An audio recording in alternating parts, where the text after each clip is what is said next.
The PIHL on MSAsports.net is sponsored in part by the Mount Lebanon Ice Arena, by McDonald's, by Bladerunners, by First Commonwealth Bank, by S-Mark, by People's Gas, by Carlow University, by UPMC Sports Medicine, by the East Suburban Sports Medicine Center, by J&J Distributing, and by Management Science Associates.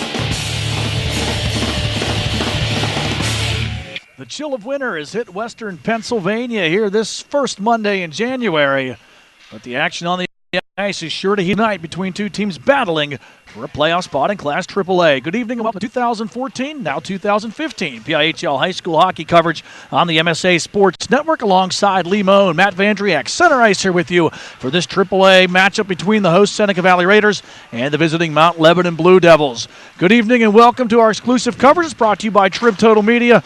And Lee, right here we have two teams that are kind of in the middle of the pack, hanging in the playoff mix right now to start the second half of the season. Seneca Valley coming in at 7-5-0, good for 14 points. Mount Lebanon right behind them at 5-7-1 with 11 points. And these are two teams that not only point-wise but also statistically kind of stack up fairly evenly on paper. Yeah, you look at the if they play the playoffs right now, Seneca Valley 5, Mount Lebanon 6. Both teams not the offensive juggernaut that you see some of the schools, that have the big player. No really dominating player for either team. Either team struggles to score some goals, but you said evenly matched up between these two teams. Should be a fun one tonight. Seneca Valley scored 37 goals in their 12 games played. They've also given up 37 against, an average of 3.1 goals for and against per contest. Mount Lebanon, they come in giving up 40 goals while scoring 34. They average 2.6 per game and give up an average of 3.1 goals against. Some offensive firepower, though, will be on display in this game. Seneca Valley, they're led by Alexander Crilly. Crilly tied for fourth in points in AAA with 20. He's also tied for third in goals with 11. On the other end for Mount Lebanon, we'll see Georgie Farrell, their top scorer. He has 20 points in the season, tied for fourth with Alexander Crilly, and his 9 goals are tied for 8th in AAA. Reed Farber with 17 points, and the captain of this Mount Lebanon team is tied for 10th in AAA as far as scoring goes. Both these teams have some goaltenders with some solid statistics so far as well. For Seneca Valley, Alyssa Peterson, 4-5 on the season, a 2.75 goals against average and a .902 save percentage. Those 4 victories are tied for 6th in AAA, and her goals against average of 2.75, ninth best in the classification. And the other net we'll see from Mount Lebanon, Joel Kirshner. Kirshner 3-6 on the season, 2.86 goals against average, .892 save percentage, and 1 shutout. That 2.86 goals against average is good for 10th best in Class AAA. So fairly evenly on paper. Second meeting of the season between these teams as well. They played back on October the 13th. Seneca Valley won that game with a score of 5-3. Yeah, and then Seneca Valley scoring those 2 goals in that third period to take away that. They outshot Mount Lebanon in that game 35-21. So Mount Lebanon looking to get back on the second meeting of the year for them. And you take a look at that game, it was Alexander Crilly, 2 goals and 1 assist to lead the way for the Raiders. Samuel Johnson, as Lee mentioned, scoring both of those third period goals. And Connor Williams had 2 assists for the Raiders. For Mount Lebanon, Reed Farber, had a goal and 2 assists, while Georgie Farrell put up 2 points, a goal and an assist. You mentioned the shot differential, Lee, but here's what was kind of a surprise for Seneca Valley. The goaltender that came in was Dylan Sloat in relief, and he stopped 14 of 15 shots to get the victory in that one. But a very undisciplined game from Mount Lebanon as well. They gave up 6 power play chances, and Seneca Valley cashed in for 2 of those, and that may have been the difference in that one. Yeah, so for Mount Lebanon, you would definitely want to stay out of that penalty box as much as you can.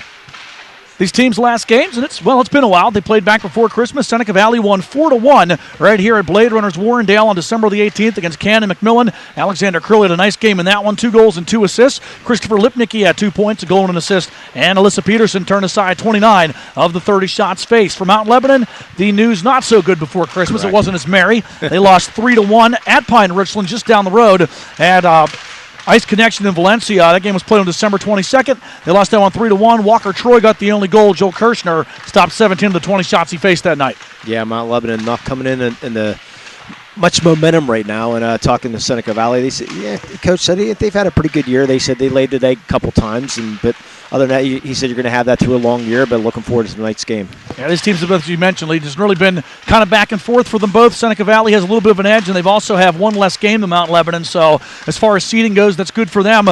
And heats up in the middle. Peters Township has the best record right now, 23 points. North Allegheny 3 points behind them. And then you got Bethel, Butler at 17 points, Cannon McMillan with 15, and Seneca Valley right behind them. And Seneca Valley has a game in hand on both Butler and Bethel Park.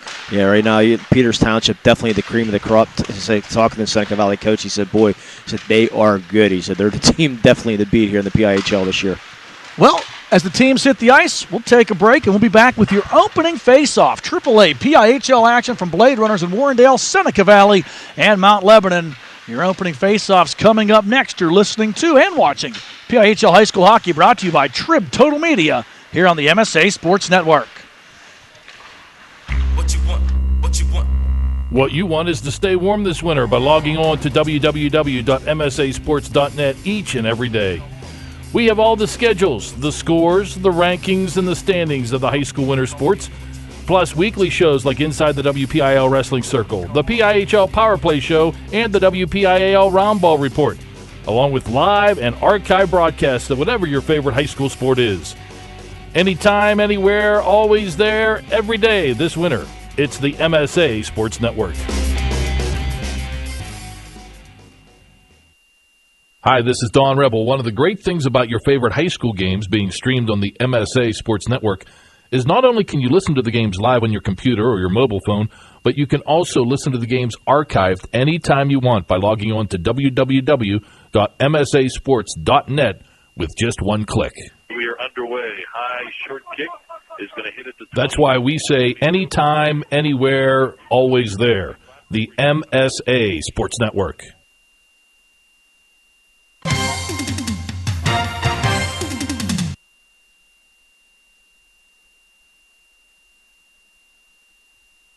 Want to learn how to ice skate or play hockey like they do in the PIHL? Looking for a good place to throw that winter birthday party? If you answered yes, Bladerunners is the place to go for public or private skating sessions, plus learn to skate and learn to play hockey classes. And don't forget to check out PIHL game action at their 2 locations in Harmarville and Warrendale. For more information on ice time, class and game schedules, or party planning, visit their website at www.bladerunnersice.com. See you at the rink.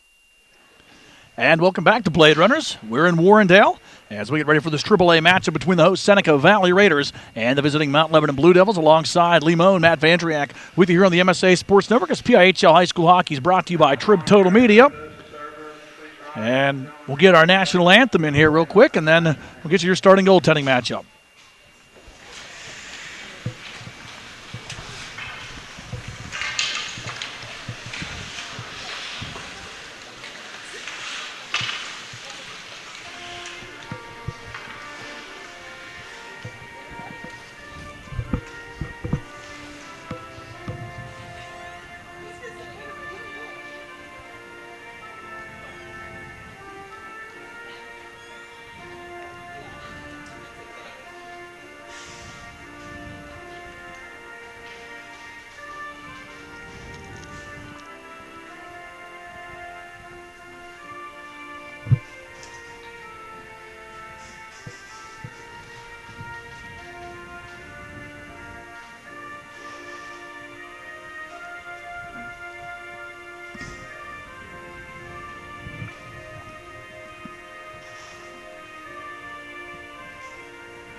National anthem here at Bladerunners in Warrendale, and we're ready to get this AAA match off.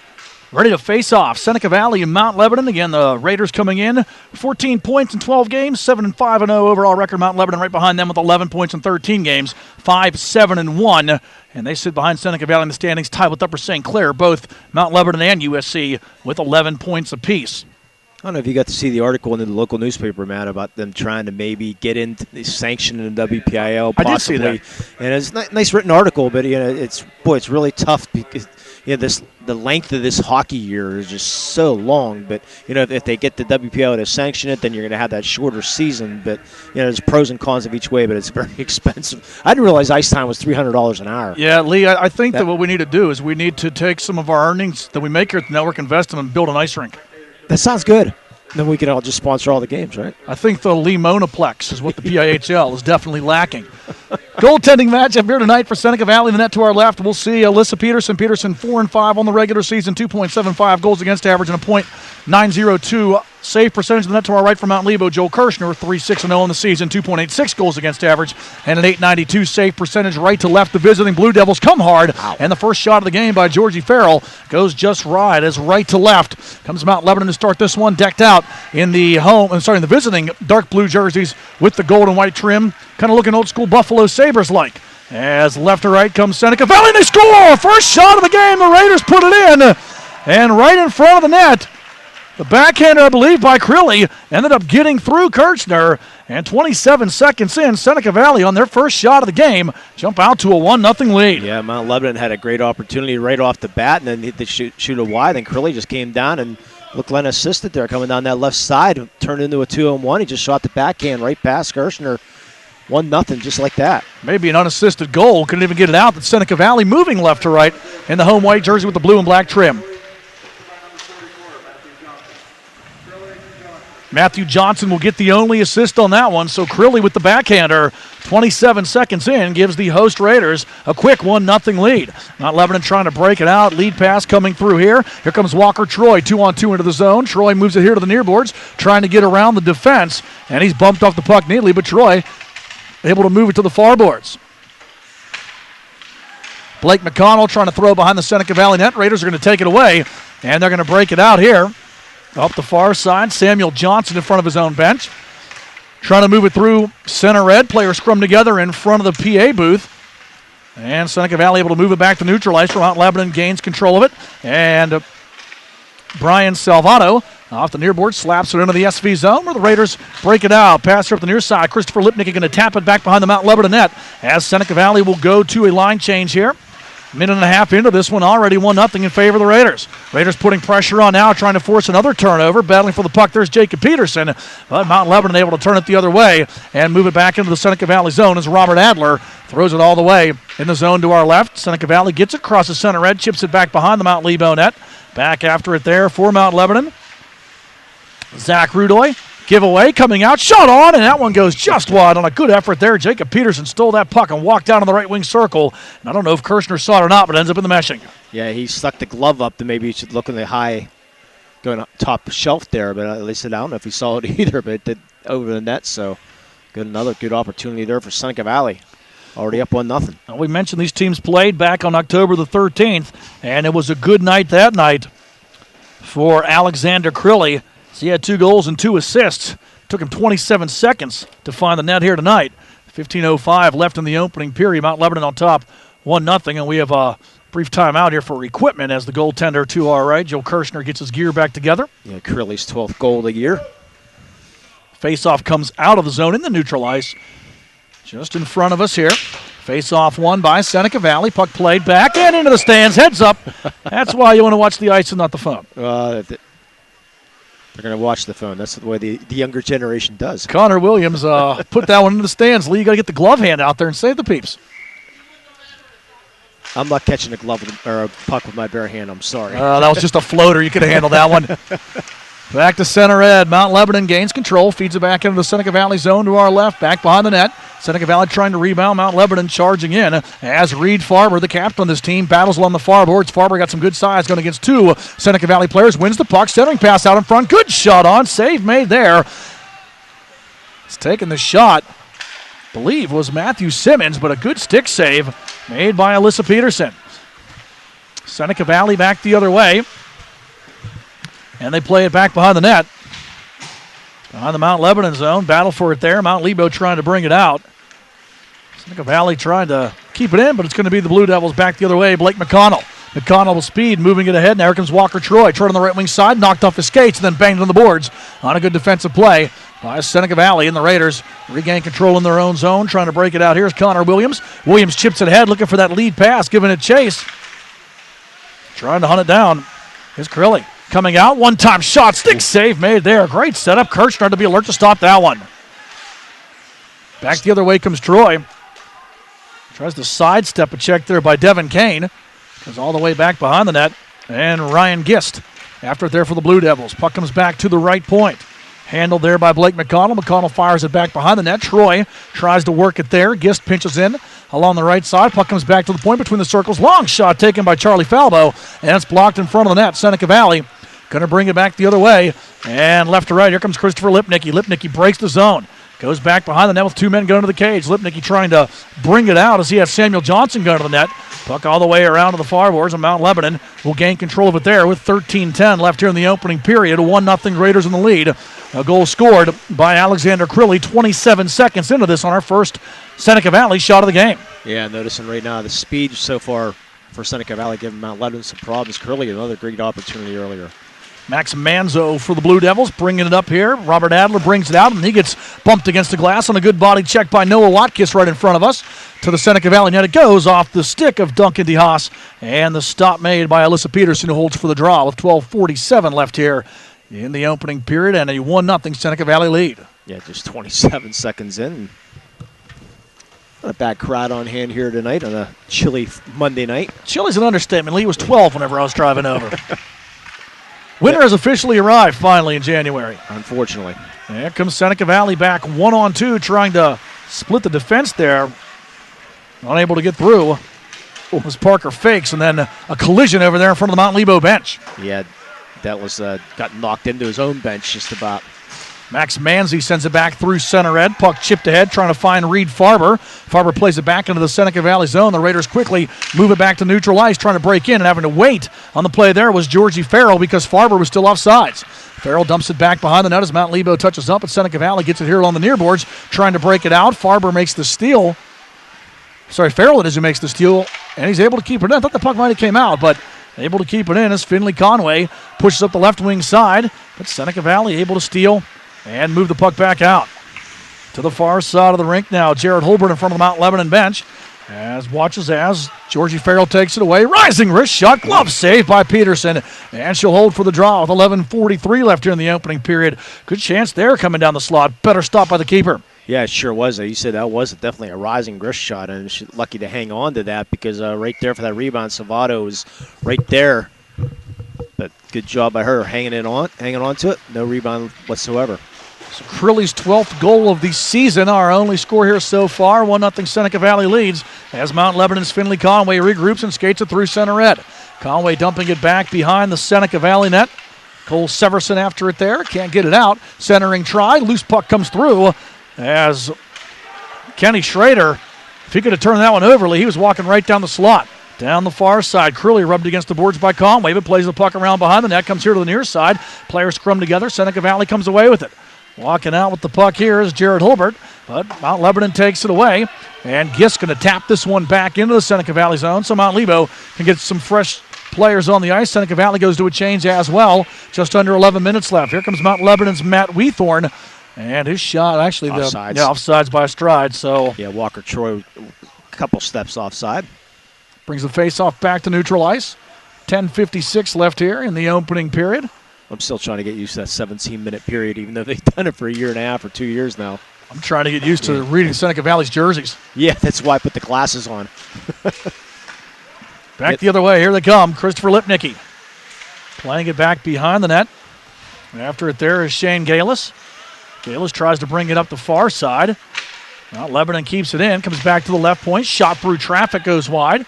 Coming to the near side, and Lebo will gain control of it. Adler trying to get it out of his zone. Plays it back to neutral ice where Nicholas Rabel takes it for Seneca Valley and dumps it back in. Seneca Valley going to switch up defensemen as Mount Lebanon brings it back. Adler sends it back to the zone. Rabel regroups at his own blue line, and here he comes up the near boards with speed. Rabel breaks the zone, dumps the puck back behind Matthew Simmons. Going to give chase there. Lebo able to gain control of it along the far side. Reed Farber battles, tries to chip it ahead. Still battling for the puck. Seneca Valley comes away with it, but will have to touch back up and get on sides. And here comes an opportunity now for Lipnicki. Lipnicki circles, comes outside the zone. Good job getting back on side. Samuel Johnson takes it. Short side shot. Save made. And Kirshner able to hug the near post and keep it out there. Kind of fooled on the chance by Johnson. Just on side with the try, but Kirshner keeps it out. Yeah, Seneca Valley, I think they got a break. I think that puck came across that blue line there, but nonetheless, a good opportunity there for Seneca Valley. Yeah, Mount Lebanon already talking about that right now, I think, down there. It was close. Yeah. But a good job to keep it in either way. And Seneca Valley, the face-off in the Mount Lebo zone. Blue Devils win it. And out comes Farber. Farber trying to go up the far side. Puck stolen away. Dumped back behind the net. Comes here to the near side. And taken away again by Lebo. Farber with speed. 1-on-2. And he's challenged dealing the play by Jacob Peterson, who watches it go back behind the net. Farber battles, centers, had a man in front there. It was Georgie Farrell, but he couldn't turn it over. Puck goes to the far point. Big shot through traffic coming that one from Max Manzo, and it goes wide. Seneca Valley now having a hard time getting it out of their zone, but Mount Lebanon unable to get a shot actually on goal, even though they've sustained some possession here. Two Lebo players collide, and that gives a chance back the other way for Seneca Valley's Jacob Peterson. Soft wrist shot to the far side, goes wide. I think that Manzo got back, Lee, and got a piece of that one. Big hit in front of the net. As losing his edge was Kirshner. Able to keep it in down low. Soft shot to the net, and Kirshner will glove the offering there from Jacob Peterson. But Peterson took a pretty good bump just to the left of the net, and then Kirshner with the glove save there on a shot. I think that would have been offline, but he's going to hold and give his teammates a chance to get some fresh legs on the ice. Yeah, Peterson had not one of the two good chances there. His first chance just didn't get all that wrist shot, just softly centered the net. And that one not as much there, but at least getting it on the net. Puck comes back to the point. And it's handled and kept in by Shane Hepner. Then taken back the other way by Mount Lebanon. Big check in front of us is stepping in. On the hit there was Alexander Crilly. And he took Kenny Schrader to the glass hard. Seneca Valley bringing it back out. 2-on-2 develops back the other way. Here comes a pass looking for Crilly just past the extended stick, but defended well in the play by Brian Salvato for Mount Lebanon, who was stride for stride with him. Seneca Valley keeps to the left point. Now a cross point pass. Hepner from the near side, going to skate it down. Sends it back behind the net. Raiders control. Jared Hulbert trying to send it back to Hepner at the point. And Gist from Mount Lebanon able to send it back to center red. And then Hulbert knocked down on a big check by Blake McConnell. Actually, that was Walker Troy with that check. And then Troy plays it back out of the Seneca Valley zone. But the Raiders will regroup with 8 minutes left in this period. And here they come with speed. Cole Severson.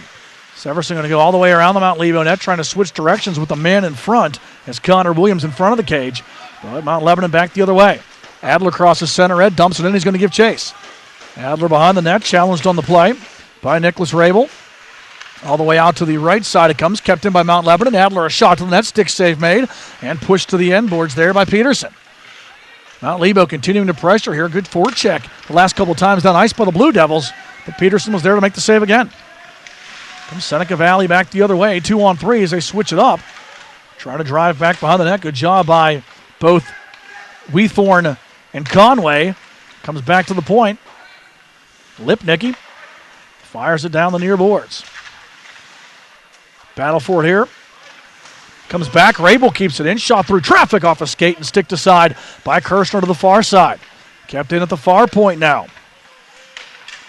Kane feeds it down in the slot. Chance here for Johnson. Shot on. He rings the iron to the right side there. Another great scoring chance for Samuel Johnson.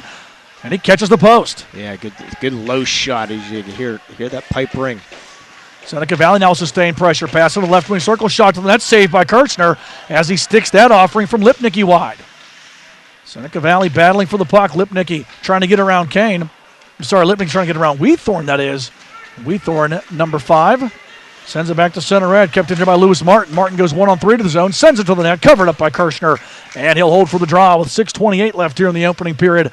And a 1-0 Seneca Valley lead. The only goal, number 12 on the season, scored by Alexander Crilly, coming 27 seconds into this contest. Yeah, Mount Lebanon had some tired troops out there. It was fortunate to get that puck out. Back to the point, kept in, then taken back out. Good speed here by Georgie Farrell. Farrell all the way to the net, diving for the loose puck, and he can't get a shot off as a diving effort by Seneca Valley prevented that from happening. I couldn't see what it was, Lee, that made the diving play back there. I can't tell myself. But a good effort by Seneca Valley. Somebody, I think it was I was looking for number 40, but I can't. Yeah, I think you might have been right. It might have been Martin who broke it up. Yeah. Back the other way it comes. Watkins centering try there. Sticked out by Kirshner. So just like that, a great effort, though. You saw the speed there of Georgie Farrell. But a nice job getting back on the play by Lewis Martin. Prevented it from being a shot on goal, and now a giveaway. Down the right side for Seneca Valley comes Parker Fakes. Fakes it and brings it all the way around. Out to the right point it comes. Rising shot blocked. As diving for it there was Kenny Schrader as he blocked the offering from Hepner. Yeah, good job by him to block that shot. He would have had a nice opportunity, but here he comes now, Schrader. Schrader back the other way, sends it to the net, gloved out of the atmosphere by Peterson, who holds for the draw. Face-off coming up in the Seneca Valley zone to our left. 5:20 left here in the opening period with the Raiders on top 1-0. Yeah, I think it's getting a little chippy with the sticks getting a little high here and there, but so far a good first period of hockey. Well, if it's anything like the first game, it should be an entertaining one. Shots on goal right now, 8 for Seneca Valley, 6 for Mount Lebanon. Seneca Valley wins the defensive zone faceoff, feeds it back through center end, where Mount Lebo takes control of it, tries to bring it back into the SV zone, and Schrader for the Blue Devils will regroup at center ice, and Mount Lebanon going to set it up here as Blake McConnell takes a pass from the left wing side. McConnell slows it down, drop pass, hustling on there was Walker Troy, but it's going to be in a 3-on-2 back the other way for Seneca Valley. Trying to split the defense, and a penalty coming up here as Holbert went to the net and got taken down. Our first power play of the night will go to Seneca Valley. Good effort by Holbert, leads to the tripping call, and it'll be the Raiders with a man advantage. Yeah, I believe that's going to go on Zach Rudoy. He went down low trying to throw that hip check, but they're going to call him for the tripping call, as you said. So 4:53 left here, first period.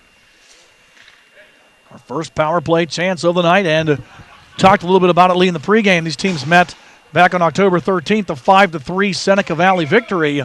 And the difference in that was the Raiders scoring 2 power play goals. So they went 2 for 6 on the night. So Mount Lebanon special teams-wise, one, you want to stay out of the box, but if you're going to be in it, hoping not to give anything up here tonight.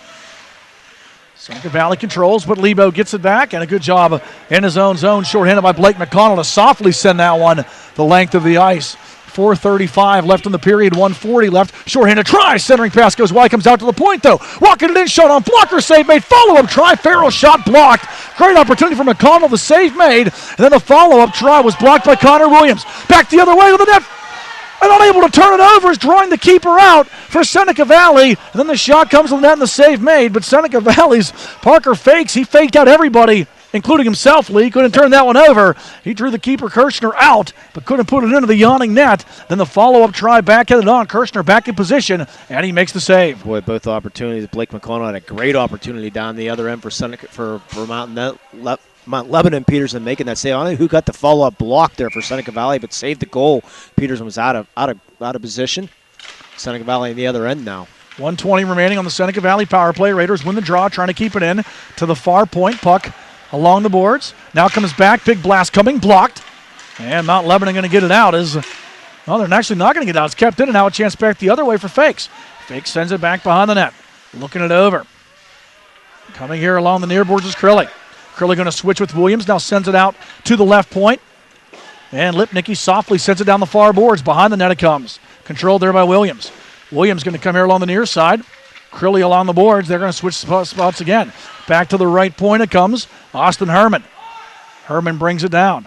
Herman off to Crilly. Crilly looks it over. Back to the point. One-time bomb coming. Save made there. As teeing it up was Williams with a big shot through traffic. And Kirshner sees it with the left pad and keeps it out. Boy, great job there by Williams. High school hockey, those one-timers, you don't see as good as that one. Especially with traffic in front, as we have a whistle behind the play, and I think we're going to have an even-up interference call against Seneca Valley. So Mount Lebanon will kill off this first power play chance. 24 seconds remaining on the clock, but a hooking call, interference call against Seneca Valley. We'll play 4-on-4, and then Mount Lebanon will have 1 minute and 36 seconds of 5-on-4 to work with. That's going to go on Parker Fakes here at the 13:44 mark. And we've seen a lot of opportunities here for these teams, Lee, but both keepers have been strong. 10 shots on goal so far for Seneca Valley, 9 stops by Kirshner, and Peterson stopped all 7 that she's faced on the net to our left. 4-on-4 we go. Steal here. Here comes Georgie Farrell. Farrell tries to bring him between the circles. Shot on. Save made there through traffic off the left shoulder of Peterson with 4 bodies in front. Now back the other way with a little bit of open ice comes Seneca Valley Shane Galis. Galis dumping it in. Herman going to give chase. Behind the net. Trying to come up the near side here. And deciding just to send it back. Actually, that's Rabel who handles it. Yeah, power play's on now. Smart play by Seneca Valley, too, to play it back to the defense and give them the opportunity to send it back and kill some clock. Galis pressures, Mount Lebanon back the other way. Here comes Troy. His wrist shot goes just wide. Is he the keeper leaning the wrong way? Back by the net. Walker Troy tries to come out. They're going to skate it all the way to the far side, back to the right point. Now here comes the left side. Manzo down the near boards. Comes back to Manzo at the left point. Skates it back towards the blue line. Fires across the ice. Right point pass there by McConnell. He'll get it back. McConnell looks it over, fakes the shot, gets a little bit of a screen, sends it across the ice here to the near side. Manzo, a shot from the top of the left wing circle, and it's blocked. And I think that was Fakes who blocked it. And he's feeling that one a little bit. Yeah, he sure is. Good centering try. Shot on, save made by Peterson on a great effort there. McConnell coming down the right wing side in the circle, snapped off a good wrister. Didn't get as much as he wanted to on it, but Peterson got the cuff of the glove up and made the save. Boy, Peterson looking sharp here in this first period. 23 seconds remaining on the Mount Lebanon power play. Short-handed try, almost a turnover there, as right in front of the net was Crilly, and he almost took that one as Noah Watkis behind the net forced the turnover, and Crilly just a stride away from taking that one. Crilly knocked down now as Schrader hits him from behind. 9 seconds left in the power play. Mount Lebanon, one more rush. Down the right side, it's going to be Farber. Farber battling along the far boards, trying to get some help on the play. Falbo pinches in, and we're back to even strength. And now we have a whistle behind the play. Too many men on the ice, possibly for Seneca Valley. I think your eyes are there, Lee, because there was a Seneca Valley player making a desperate dive to get back into the bench. Yep. It's going to be a bench minor, so Mount Lebanon, after the abbreviated power play, will have a full 2 minutes to work with here. And if they don't score, with 1:12 left in the period, they'll have 48 seconds of power play time in the second period. So both teams 0 for 1 on the power play, but Mount Lebanon will get their second crack at it here. Yeah, that player was desperately trying to get off the ice. Samuel Johnson will serve it for Seneca Valley. I think Mount Lebanon's probably not too displeased to see Johnson in the box. His 2 third-period goals the last time these teams played were the difference. Seneca Valley, though, wins the draw. They'll play it all the way back behind the Lebo net. Kirshner will come out and slow it up for the defense as we're under a minute left here in the opening period. Back behind the net, here comes Adler. Adler moves it ahead. Kenny Schrader through center ed, passing it to the right wing side. Played back behind the Seneca Valley net, comes out to the near point, and unable to keep it in there was Brian Salvato, and it's going to force Lebo to regroup at center ed. Walker Troy down the near boards. He's bumped on a good defensive play by Martin. Behind the net, they battle for it. Jared Hulbert in there. Able to come away with this Lebo. Pass to the right point, shot through traffic, blocked, and Seneca Valley able to get it out. Good effort on the play to block the shot by Hulbert, and then a nice clear on the play by Shane Galis. Into the zone it comes again. Seneca Valley with 13 seconds left in the period. Takes it off the glass and sends it the length of the ice, and that should end the opening period. 5 seconds left, and Lebo in their own zone. Salvato pressure on the play. 2 seconds left. Seneca Valley almost stealing it, but the horn sounds to end period number 1. Back and forth, entertaining first period of play after 17 minutes here from Bladerunners and Warrendale. Your score is Seneca Valley 1, Mount Lebanon nothing. We'll take a break and be back with period number 2. You're listening to and watching PIHL High School Hockey, sponsored by Trib Total Media, only here on the MSA Sports Network. East Suburban Sports Medicine, leaders in physical therapy, will help you get back into the game. Feel better, play better, live better. Return to your activities quickly and safely. East Suburban Sports Medicine. Take it from me, Bill Hillgrove. It's the best care, hands down. The team at S-Mark takes great pride in the company they've built and their growing presence in Pittsburgh. Strong values, steadfast dedication, and unwavering commitment extends well beyond the walls of S-Mark facilities into virtually every facet of our local communities. From ongoing support for critical health and human services for families and children to youth sports and recreation programs. It's the many faces of S-Mark that touch lives, instill hope, and provide opportunities to enhance and enrich the world around us. S-Mark is proud to extend its support of local communities through its sports sponsorship with the MSA Sports Network. The history books are filled with the names of great athletes and great teams from Western Pennsylvania. They share stories of great victories and stunning defeats, but they all have one thing in common. They know the championship season is the time to be first. First Commonwealth Bank, proud sponsor of the WPIAL and the best high school athletes in Western Pennsylvania. First Commonwealth, time to be first. Back here at Bladerunners. Hi, Hines Ward. Yeah. Shouldn't she be on NBC? I think he should be. Anyway, he's not at Warrendale and Bladerunners. Nah. But Lee Mohn and Matt Vandriak are. After one, your score, Seneca Valley leading Mount Lebanon 1-0 lead, which gives us a chance to give you your brief, but still exciting, Blade Runner scoring summary. Check out Blade Runners at 2 locations, here in Warrendale and in Harmarville. Happened quickly, didn't it? Absolutely. 27 seconds in, Alexander Grilly for Seneca Valley. The assist by Sam Johnson after Mount Lebanon. They broke in early. The first 10 seconds or so, took a nice shot and just went wide, and then Crilly and Johnson came down the other end. Johnson with a nice pass to Crilly, went back in, just like that. 1-0 Seneca Valley, and shots on goal 11-10 for Seneca Valley leading the way. That's your Blade Runners scoring summary. Crilly's 12th goal of the season, our only marker here so far. As we get underway, and Mount Lebanon will start period number 2 with 48 seconds of power play time to work with. Teams switch sides, and the Blue Devils will move left to right as they regroup in their own zone. And we see Blake McConnell.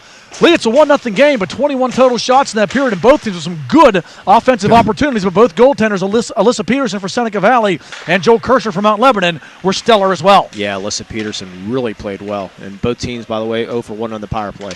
Mount Lebanon has 22 seconds to try to make that 1 for 2, but Seneca Valley going to send this one back the length of the ice, forcing Lebo to chase it as Max Manzo regroups behind his own cage. 10 seconds left on the power play. Seneca Valley trying to kill off this too many men on the ice call. It comes back to the Raiders.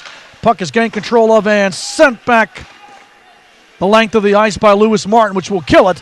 The Blue Devils now 0 for 2 on the power play. Seneca Valley is back to even strength. So special teams so far. It's been the penalty kill. In front of us, trying to step up there with the body check, was Tyler Murphy. Murphy had a Mount Lebo player lined up. That was Nathan Enterline, but he just missed him, and now they collide again as Murphy and Enterline battle right at center red. Enterline wins the battle down the right wing side. Here comes Reed Farber. Farber going to circle it all the way around. Pass comes back to the left point, juggled and held in. Shot towards the net, blocked down on a good defensive play by Halpert.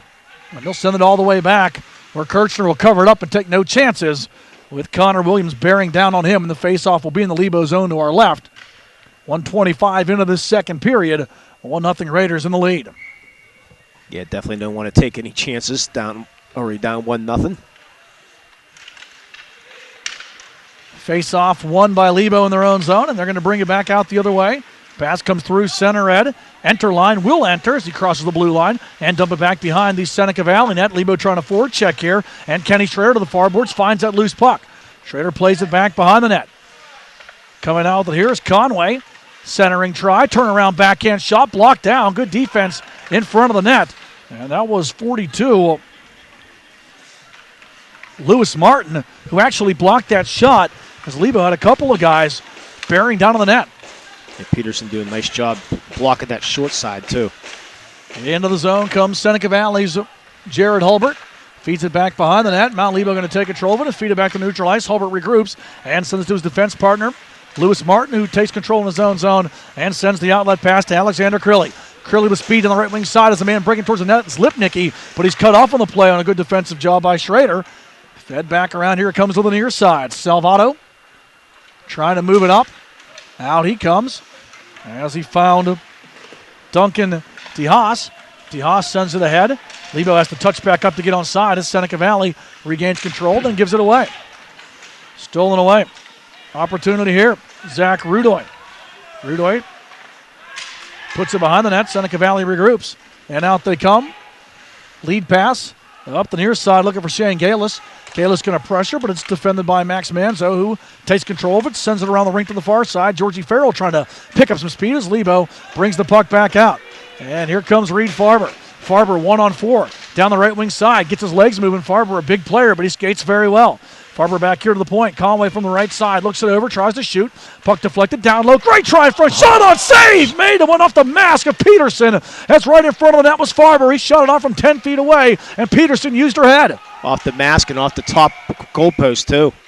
And it looks like we have offsides here against Seneca Valley coming back into the Mount Lebanon zone, but What a pass, too. that was a Farber. great one. And Farber right there between the circles, Lee, from about 7 feet, maybe 8 feet out. And he ripped that wrist shot. Peterson channeling her inner Tim Howard, heading that one away, soccer style. Yeah, I said it caught the mask, caught the pipe, caught everything, but did not go in the net. Best scoring chance perhaps of the evening there for Lebo. Kept out. We remain at 1-0 Seneca Valley with 13.5 left here in period number 2. Lebo dumping it back behind the net. Putting some pressure on there is Blake McConnell. Puck comes back to the left point. Traffic shot that is through traffic, and that goes just wide on the offering there by Charlie Falbo. Falbo from the left point trying to play it down the boards. Walker Troy battling there. 4 players scrum together. Troy trips over a Seneca Valley player. Now 2 players on the ice as it's centered by Lebo, but taken away by Seneca Valley, and back the other way comes Jacob Peterson. Peterson trying to go through 3 defenders. Defended well on the play by Manzo as they both go to the boards behind the net. Lebo gains control on the far side. Outlet pass. And back the other way. Here come the Blue Devils. Walker Troy going to dump and chase. Troy going back there against Rabel. Rabel getting a little bit of help on the play from his teammate. Player loses the stick. More soccer skills on display there as using the skates was Nicholas Rabel to kick it away. And that allows Seneca Valley to get it out just for a second, though. Farber steals. Hard wrist shot there from the top of the circle, and a blocker save made by Peterson. Peterson's been tough tonight after getting the hook in the first meeting between these teams. Back to the left point. Traffic shot on. Peterson never saw, but it goes just wide. Big blast from just inside the circle. Follow-up try, score! Peterson made the first save, but the follow-up opportunity was there, and Mount Lebanon gets the equalizer with 12:09 left here in the second period. There's Kenny Schrader to put it home. Yeah, nothing you could do there as Peterson made 2 really good saves, but that second shot, really Peterson could not control. It went right on the stick of Schrader. Peterson unable to get over to cover that one. Easy shot there for Schrader. Game tie. I don't know if that was Schrader I thought or it was not. Troy. I think you're right. I thought it was Troy. Yeah, I was you just are. I going think with you're your correct. lead there. So Mount Lebanon ties it up on their 13th shot of the night. I'm going to go with Walker Troy on that one. It's going to go at the 4:51 mark here in the second period. Seneca Valley getting the first goal 27 seconds into this one. And then Mount Lebanon in the second period, unable to convert on 2 power play chances, but still able to convert here. The good second effort. Trying to get the assist on there right now. Referees are talking over there. Schrader on the ice now to take the face off at center red against Shane Hepner, and Hepner wins it. Seneca Valley regroups back in their own zone. A couple of big saves by Peterson, but as you said, nothing she could do there. That rebound chance right on Walker Troy's stick, and he put the mesh in motion easily. Actually, we both were wrong. It's Georgie Farrell with the goal. McConnell and Troy get the assists. Is that Farrell? It was Farrell. Well, Sorry Lee, you were about closer than that. I was. I had 33 with the goal. At least the player you got was 40. You're only off by 2 numbers. I think I need to see the eye doctor. Unfortunately, I got glasses on. That's Mount the scary Lebanon now part. feeding off of the momentum of that goal. For checking well with 11.5 left here in this second period, tying it up. Bringing the puck out. Now Adler going to skate it out. Shoots it to the net. Stick save made and knocked away with Weethorn bearing down on the keeper Peterson. And now here comes another chance. Weethorn to the net. Putting the paddle down. Another stop by Peterson. Follow-up try goes wide. 2 golden opportunities for Matthew Weethorn. Stick save made. Big blast from the right point. Conway's shot takes off on him and goes wide. Lebo keeps it in. Weethorn battling along the far boards with Adler. And those two have done a nice job of keeping it in. Herman going to try to send it back behind the net here for Seneca Valley and bring it back to the near side. Giveaway shot on pad. Save made is off the bench with Matthew Simmons. And he let a big slapper go. And the pad stop made by Peterson, who's getting peppered right now. Yeah, I didn't hear the other assist. You said Farrell and Farrell with Troy. the goal from Troy. Walker Troy and Blake McConnell. Thank you. Back the other way, doing the splits and kicking out the pad is Joel Kirshner on a good effort there as Williams working along the net. Suddenly, Mount Lebanon has the lead on these shots on goal now, 16-14. Williams softly sends it to the net, save made there, and Kirshner not going to mess around with it as he covers it up. Seneca Valley trying to generate some offense. Samuel Johnson bearing down on the keeper. Kirshner covers and holds. Shots now even at 15 apiece. 10:22 left here in the second period. We're all tied at 1. Yeah, Mount Lebanon definitely the advantage here right now. All the momentum going on here in the second period. Face-off win. Herman from the left point through traffic. Shot on, goes off of his teammate stick. That's Lipnicki who got the blade on it, but deflects it wide all the way to the far side. Controlled there by Mount Lebanon's Georgie Farrell. Farrell can't get it out, kept in. Shot towards the net by Samuel Johnson. Hits some bodies in front. Trying to feed it back to the left point, looking for Herman. Lebo going to try to bring it out. They'll send it back through neutral ice. Farrell stripped of the puck, doing a good defensive play. Seneca Valley going to keep it in the Lebo zone. Nothing generates from the turnover. Mount Lebanon has a chance to break it out. And here they come. Pass ahead to Troy. Troy on the left wing side, going to circle the back. Looking it over, check from behind, loses control of the puck as the defense was there by Austin Herman. Gives Seneca Valley a chance to almost get it out, but it's kept in by Simmons at the right point. Swings it all the way to the far side. Troy gives chase along the far boards. And Troy chasing it back towards his own bench where he finds the puck and skates. Passing it over to Farrell. Farrell tries to turn it over to the backhand, and it's stolen away there by Austin Herman. And Mount Lebanon returns it back into the Raider zone. Peterson slows it down behind the net. Both teams get fresh legs on. And a lead pass just out of the reach of Seneca Valley's Tyler Murphy, who just came off the bench. Icing call, bring the faceoff back into the Raiders zone to our right with 9:11 left here in period number 2. 1-1 the score. Yeah, Murphy was hanging on that blue line. He would have had a breakaway if he was able to come up with it, but just past his stick. Face off to the right of Seneca Valley's Alyssa Peterson. Loose puck battled for, and the Raiders come away with it, and they'll get it out. Now a lead pass going to go here up the far side. Murphy tries to chase it down. Good defense there by Manzo.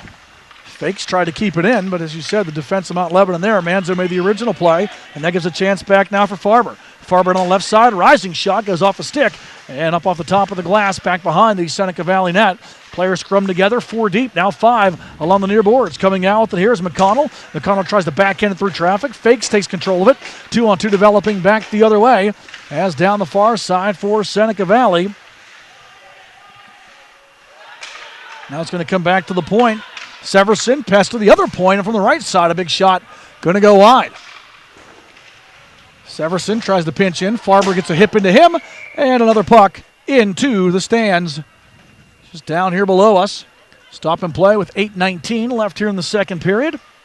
Don't forget, between the first and second period, we'll have your Blade Runner scoring summary. Blade Runners is located, well, in 2 spots. Warrendale, where we're also located tonight, and just on the turnpike on Harmerville as well. And, by the way, Seneca Valley basketball on the MSA Sports Network tomorrow night. I'll have that call with Mr. Sam Hall tomorrow night against Pine Richland. Weather permitting. Well, it's only supposed to snow till noon. Yeah, that's true. So maybe if there's a delay, there'll still be hoops. Yeah, we'll find out. Good try there with the turning shot. Going just wide. As Seneca Valley, Shane Hepner, a nice job there. Penalty coming up. It's going to go against Lebo, I think. Yes, it is. Centering try again. Backhand shot save. Follow-up try stopped as well, as Williams can't get it past Kirchner. And a penalty coming up against the Blue Devils will give Seneca Valley their second chance with the man advantage with exactly 8 minutes left here in the second period. And a tie game that is, 1-1 the score. Well, if it doesn't happen tomorrow night, I have them Friday against North Allegheny. Boys and girls, it's Seneca Valley week for me. Why not, Lee? You might as well just find yourself a classroom and just be a student again. Yeah. It's Seneca Valley week for me. Hockey, girls basketball, boys basketball. Pretty much covers it all right now. Yeah. Zach Rudoy called for the penalty.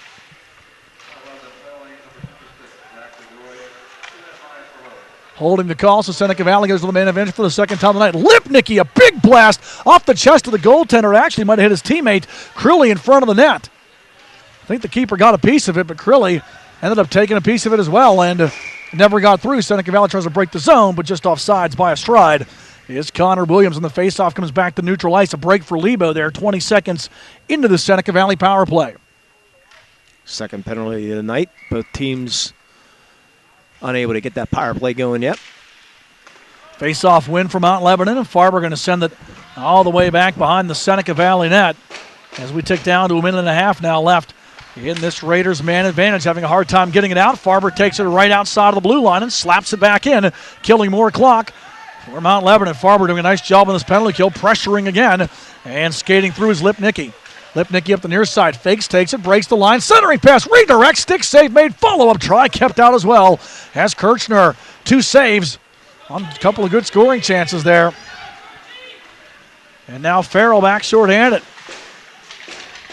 Scoring chance was there for Williams, but the save was made. And now shorthanded, Farrell working it in the Seneca Valley zone, but Fakes will take control of it behind his own net, challenged by Farber. Farber, I think, has been out of this whole power play. Yeah, he's done a great job, too.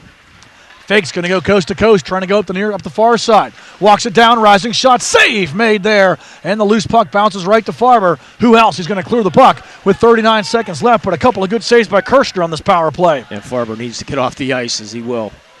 Played almost a minute and a half there. Not Lebo, 1-on-3, back the other way, working hard. Back there for the Blue Devils. And Farber's up and down that ice at least 3 times. Good job down there by Walker Troy. Lipnicki now at the final 17 seconds. Tries to go through everybody. Takes a shoulder as he stood up by Finley Conway. Goes back behind the net. Puck chipped up into the stands. And it lands there with the stop and play. It will stay in the Seneca Valley zone with 9 seconds left. Sorry, it'll stay in the Mount Lebanon zone. I'm not going to bring it out. Sorry. Whatever. There's 9 seconds left in the Mount Lebanon. That part. Yeah, there's 9 seconds left in the power play try here for Seneca Valley. Yeah, the puck was tipped over the glass. Yes, sir. A high tip there, Lee. Yeah. Face off just outside the Lebo zone. 9 seconds remaining on the holding penalty against Zach Rudoy. Checking the puck right now. There we go. Face off here. Loose. Lebo comes away with it. Schrader plays it back to a teammate. And that's going to give Mount Lebanon a chance to kill it off as breaking the zone here, Salvato. Salvato throws it to the net, and it goes through the keeper, Peterson, but able to keep it out as bearing down on the play was Ryan Gist. Yeah, Peterson did not know where that puck was. Fortune went behind the net. Penalty now over, so we're back to even strength, and both teams 0 for 2 with the man advantage here tonight. 1-1 the score remains with 5:40 left here in the second period.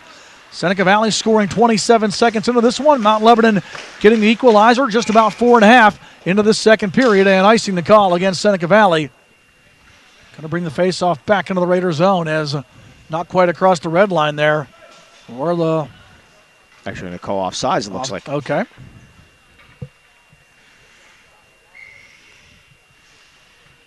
Goal scorers. Crilly for Seneca Valley is 12th. Farrell for Mount Lebanon is 10th. Back the other way, Seneca Valley's Jacob Peterson. Peterson battling down the near boards. Has the puck taken away by Max Manzo, who's been really active and really good here tonight. Duncan to Hayes, working as well.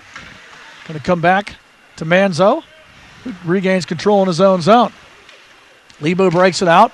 Lead pass pushed ahead here for Adler. Adler tries to go through 2 defenders, but can't get through Cole Severson. Now a big hit in front of the Lebo bench as Adler brings the boom on that one. Dusting the snow off the jersey and pants is Jacob Peterson, the recipient of a big open ice hit in front of the Lebo net by Adler. Or the Lebo bench, that is, by Adler. And Mount Lebanon able to keep it in. Charlie Falbo sending it back behind the net. Physicality picking up a bit. Here's Lebo bringing the boom. 3 body checks on this shift, and now a steal. Farber trying to go through 2 players. Going to draw a penalty. Here's Fakes, hooks him up. Fakes takes Farber to the boards hard. Players scrum together. Seneca Valley gains control of it. And Mount Lebanon gets the man advantage and their third power play chance of the night. Good hard work by Reed Farber. Draws the hooking call.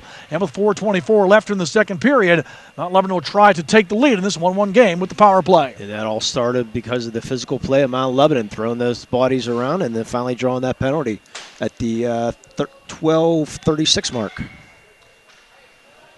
0 for 2 on the night are the Blue Devils. Trying to take the lead here. Puck kept in. Good job by Blake McConnell. Sends it over to the left point. Max Manzo has it. Manzo loses it. Stolen away, and back the other way comes Hulbert. Hulbert going one-on-one there and defended well by McConnell. Hulbert takes it, feeds it back around the net. 2 players battling, and we're going to get an even-up call here as Mount Lebanon. I think that was Manzo. It is. It's going to get called for hooking. Yep. Seneca Valley's Alexander Crilly. So that power play, a very brief 24 seconds. We'll go 4-on-4 for a minute and 36 before Seneca Valley will have a brief 24-second power play to work with. Yeah, good job by McConnell. Earlier gave up that puck, but he was able to get back and make the defensive play before Seneca Valley was able to set up there. 13-minute mark there. Is that penalty? Face off in the Mount Lebanon zone. We'll have a little bit more room out here as we go 4-on-4 for an extended period here. Hooking the call and icing the call against Mount Lebanon as well. Going to bring the face-off back into the Blue Devils zone to our left. 17 shots on the board for Seneca Valley. 16 for the visiting Mount Lebanon Blue Devils. 1-1 to the scores. Both keepers, Alyssa Peterson to our right and Joel Kirshner to our left, have been strong for their respective squads. Face-off win. Herman, big blast from the point and a skate save made there. As kicking out the left leg was Kirshner. Herman was able to step into that one too and get good wood to it. Rising shot off the glove of Kirshner. I think that Crilly had him fooled on that one, but he got just enough to deflect it wide. Yeah, definitely able to get that glove on it. Unable to catch it, tipped up wide. Crilly trying to get around Rudoy. Going to dump it down the near boards. Farber challenges there in front. Redirect goes wide. Golden opportunity there for Seneca Valley, but unable to chip it home. Puck comes back out. That was Hulbert who was going to the net. As Crilly got it there, but Hulbert just could not quite tap it home. Lebo regroups in their own zone. 3:10 left in the second period. 44 seconds left in the 4-on-4 before Lebo goes to the power play briefly. Austin Herman, before Seneca Valley goes to the power play briefly. Herman into the zone. He and Rudoy exchange shoulders. Farber comes away with the puck, skates it back through center red, 1-on-1 against Severson. Farber using the defenseman as a screen, shot on blocker save made. Peterson can't find the puck, but it's still kept out, and then Farber gets pummeled on the play by Severson. Yeah, Peterson having problems with that shot. Good hustle there by Farber. He's going to skate to the bench. Puck played back behind the net, and Matthew Simmons in his own zone. Plays the puck back behind the net. Adler, outlet pass up the near side. Enter line. Good pass to Troy. Troy sticked away on another good play by Herman, and then Troy rides into the far boards. Penalty is over against Seneca Valley, so the Raiders will have 22 seconds now of power play time to work with, and they gain control of the puck in their own zone. Breaking it out here is going to be Connor Williams. Williams into the Mount Lebanon zone. Finds a trailer, but a good job by Walker Troy to get back with him. Severson finds a loose puck, backhander through the circles, blocked in front by Simmons. Behind the net it goes. Finley Conway takes it, sends it here to the near side. Mount Lebanon able to gain control of it, though. And Simmons going to send it the length of the ice, killing the brief Seneca Valley power play. And the Raiders now 0 for 4 on the night. Lee, is this correct, right? Or 0 for 3? I believe it's 0 for 3. I'll double check here. So they bring it back. Gist takes control from Mount Lebo in his own zone. Under 2 minutes now left in the second period. 1-1 the score remains. Both teams 0 for 3. All right. That was a short one. Well, the last power play for both teams were a short one. Lebo had 24 seconds before the even-up call, and then Seneca Valley had 24 seconds to work with after that. Raiders keeping it in, 1:25 of the period, trying to get the go-ahead goal. Blue Devils break it out.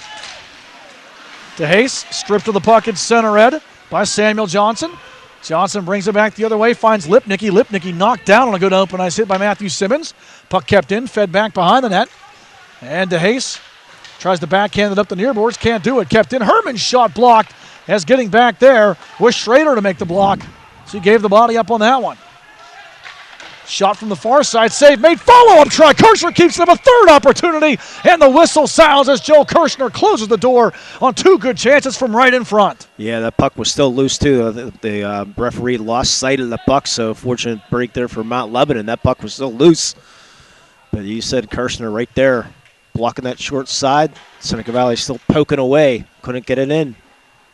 54.4 seconds remain here in this second period. And don't forget, coming up after the period, we will have your Bladerunners scoring summary. Visit Bladerunners at 2 locations, right here in Warrendale or in Harmerville, if you prefer. Both close to me, so it's fine. This one's close to work, and Harmerville's on the way home, so I'm down with it. It's become my home rink, Lee. Every game I've done this year, I've been here from Bladerunners in Warrendale. And it's nowhere near home. No wonder you knew where this table was. That's right. Score! Quick wrist shot over the glove and in. And Seneca Valley right off the face-off scores with 46.9 seconds left in the period. Big goal there for the Raiders.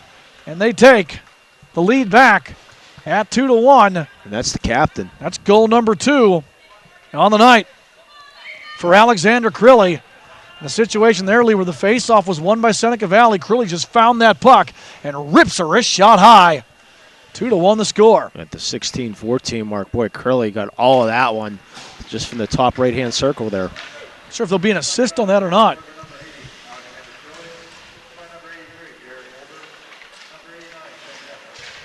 Two assists, actually, as Hulbert and Hepner get them. Mount Lebanon trying to break the zone here with a half a minute left in the period. Is it Hulbert and Hepner? Yep, 83 and 89 on the assists. Just a good, clean face-off win, and then a good, quick release by Curley.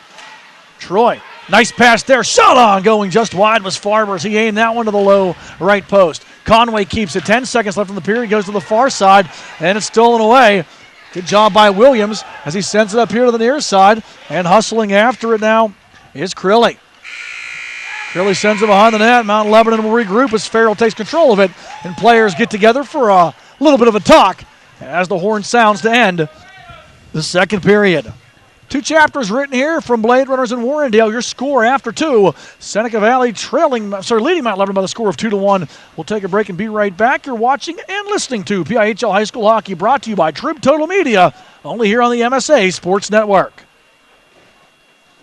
It's cold outside and dark way too early. That must mean one thing. It's wrestling season. With the mats rolled out in a gymnasium near you, be sure to tune in to Inside the WPIAL Wrestling Circle, Monday nights at 7 p.m. on the MSA Sports Network. We'll provide all the scores from around the WPIAL, focus on key matches, talk to coaches about their season, and provide in-depth analysis that you can't find anywhere else. So cozy up around the fire and tune in to Inside the WPIAL Wrestling Circle every Monday night at 7 p.m. on the MSA Sports Network.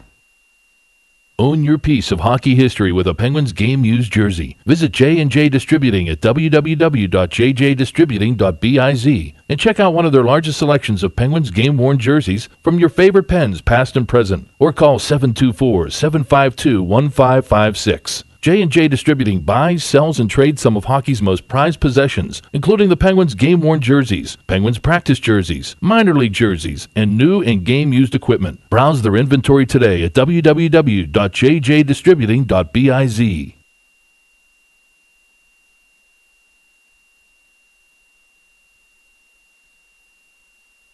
The natural gas delivery system is extremely safe.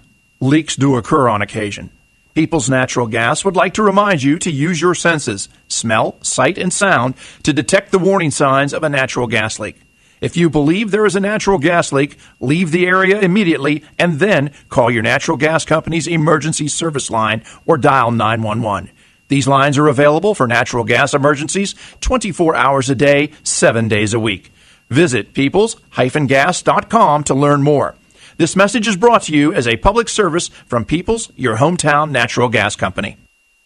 When looking to replace your athletic field, choose ProGrass, first in turf. ProGrass has installed over 500 fields in the U.S. Getting the best artificial turf for your field depends upon both the product and the partner you choose. That's why architects, athletic directors, and players choose the ProGrass Performance System. ProGrass maintains an active presence in the field turf industry as members of the Sports Turf Management Association and the American Sports Builder Association, and is proud to be recognized as a FIFA preferred manufacturer. Call ProGrass today at 866-270-6003 or visit them on the web at www.progressturf.com. ProGrass, first in turf.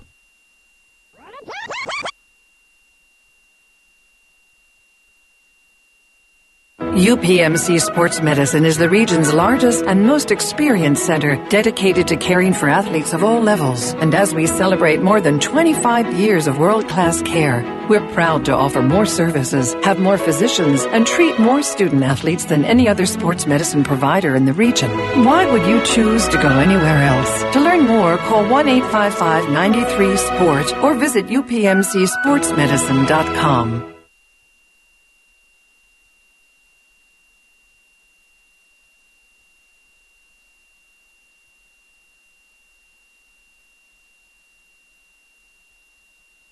Attention all teenagers in the South Hills. If you need something to do on a Friday night, look no further than the TGIF Skate at the Mount Lebanon Ice Arena. Featuring a live DJ, big screen TV, special effects lighting, and games from 8 to 11, it's the place to be this winter. Mount Lebanon Ice Arena also offers an after-school skate for younger children, Fridays from 4:30 to 6 p.m., and a full range of instructional programs for all ages. For more information, call 412-561-4363 or visit mountlebanon.org.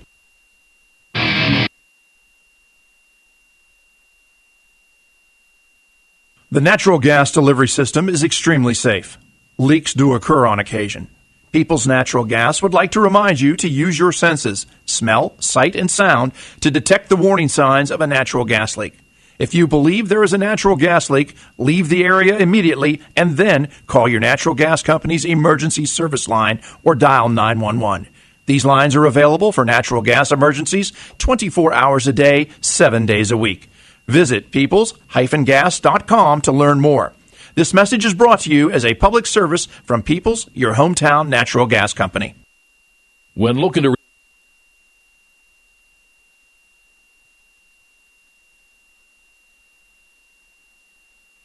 East Suburban Sports Medicine, leaders in physical therapy, will help you get back into the game. Feel better, play better, live better. Return to your activities quickly and safely. East Suburban Sports Medicine. Take it from me, Bill Hillgrove. It's the best care, hands down. The team at S-Mark takes great pride in the company they've built and their growing presence in Pittsburgh. Strong values, steadfast dedication, and unwavering commitment extends well beyond the walls of S-Mark facilities into virtually every facet of our local communities. From ongoing support for critical health and human services for families and children to youth sports and recreation programs. It's the many faces of S-Mark that touch lives, instill hope, and provide opportunities to enhance and enrich the world around us. S-Mark is proud to extend its support of local communities. The team at S-Mark takes great pride in the company they've built and their growing presence in Pittsburgh. Strong values, steadfast dedication, and unwavering commitment extends well beyond the walls of S-Mark facilities into virtually every facet of our local communities. From ongoing support for critical health and human services for families and children to youth sports and recreation programs. It's the many faces of S-Mark that touch lives, instill hope, and provide opportunities to enhance and enrich the world around us. S-Mark is proud to extend its support of local communities through its sports sponsorship with the MSA Sports Network.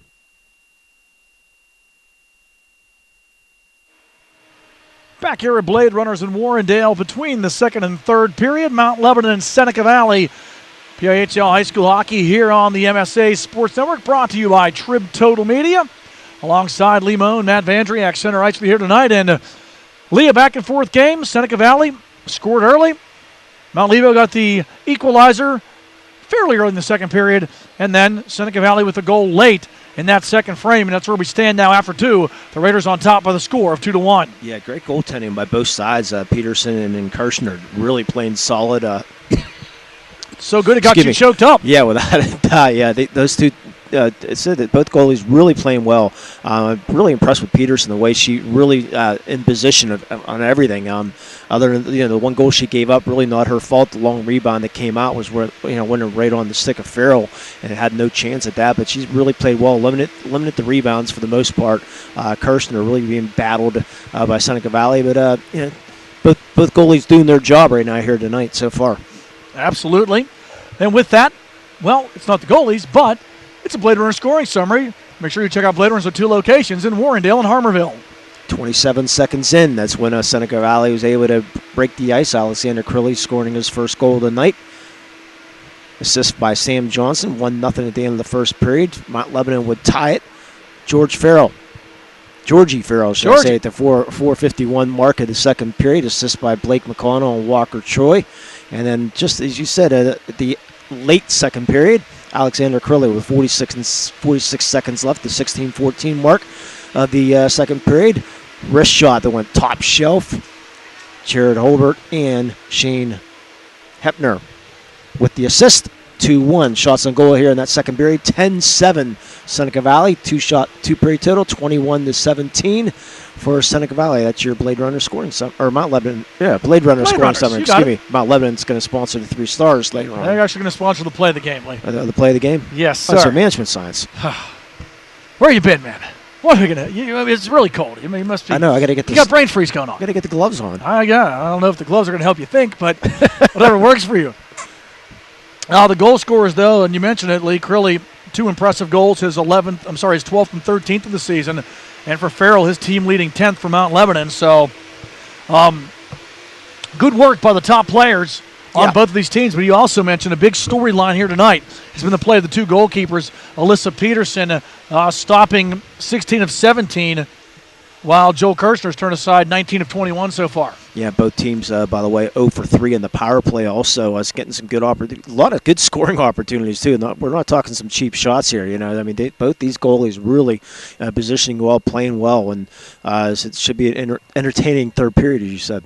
The Zamboni has cleaned the ice, so we'll have a fresh sheet for the third period when we come back. 2-1 the score. Seneca Valley leads third period. Coming up next, you're listening to and watching PIHL High School Hockey, brought to you by Trib Total Media, only here on the MSA Sports Network.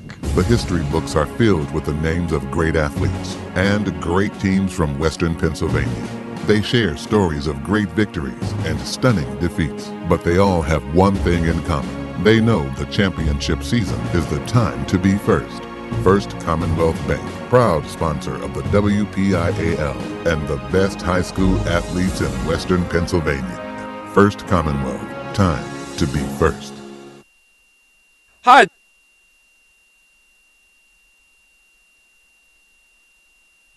Life is about having the confidence to know you can do anything, right? I get that at Carlo. I graduated with top awards, but beyond the classroom, Carlo helped me learn a lot about myself. Carlo brings out the best in you. I know I'm going to be a fantastic nurse.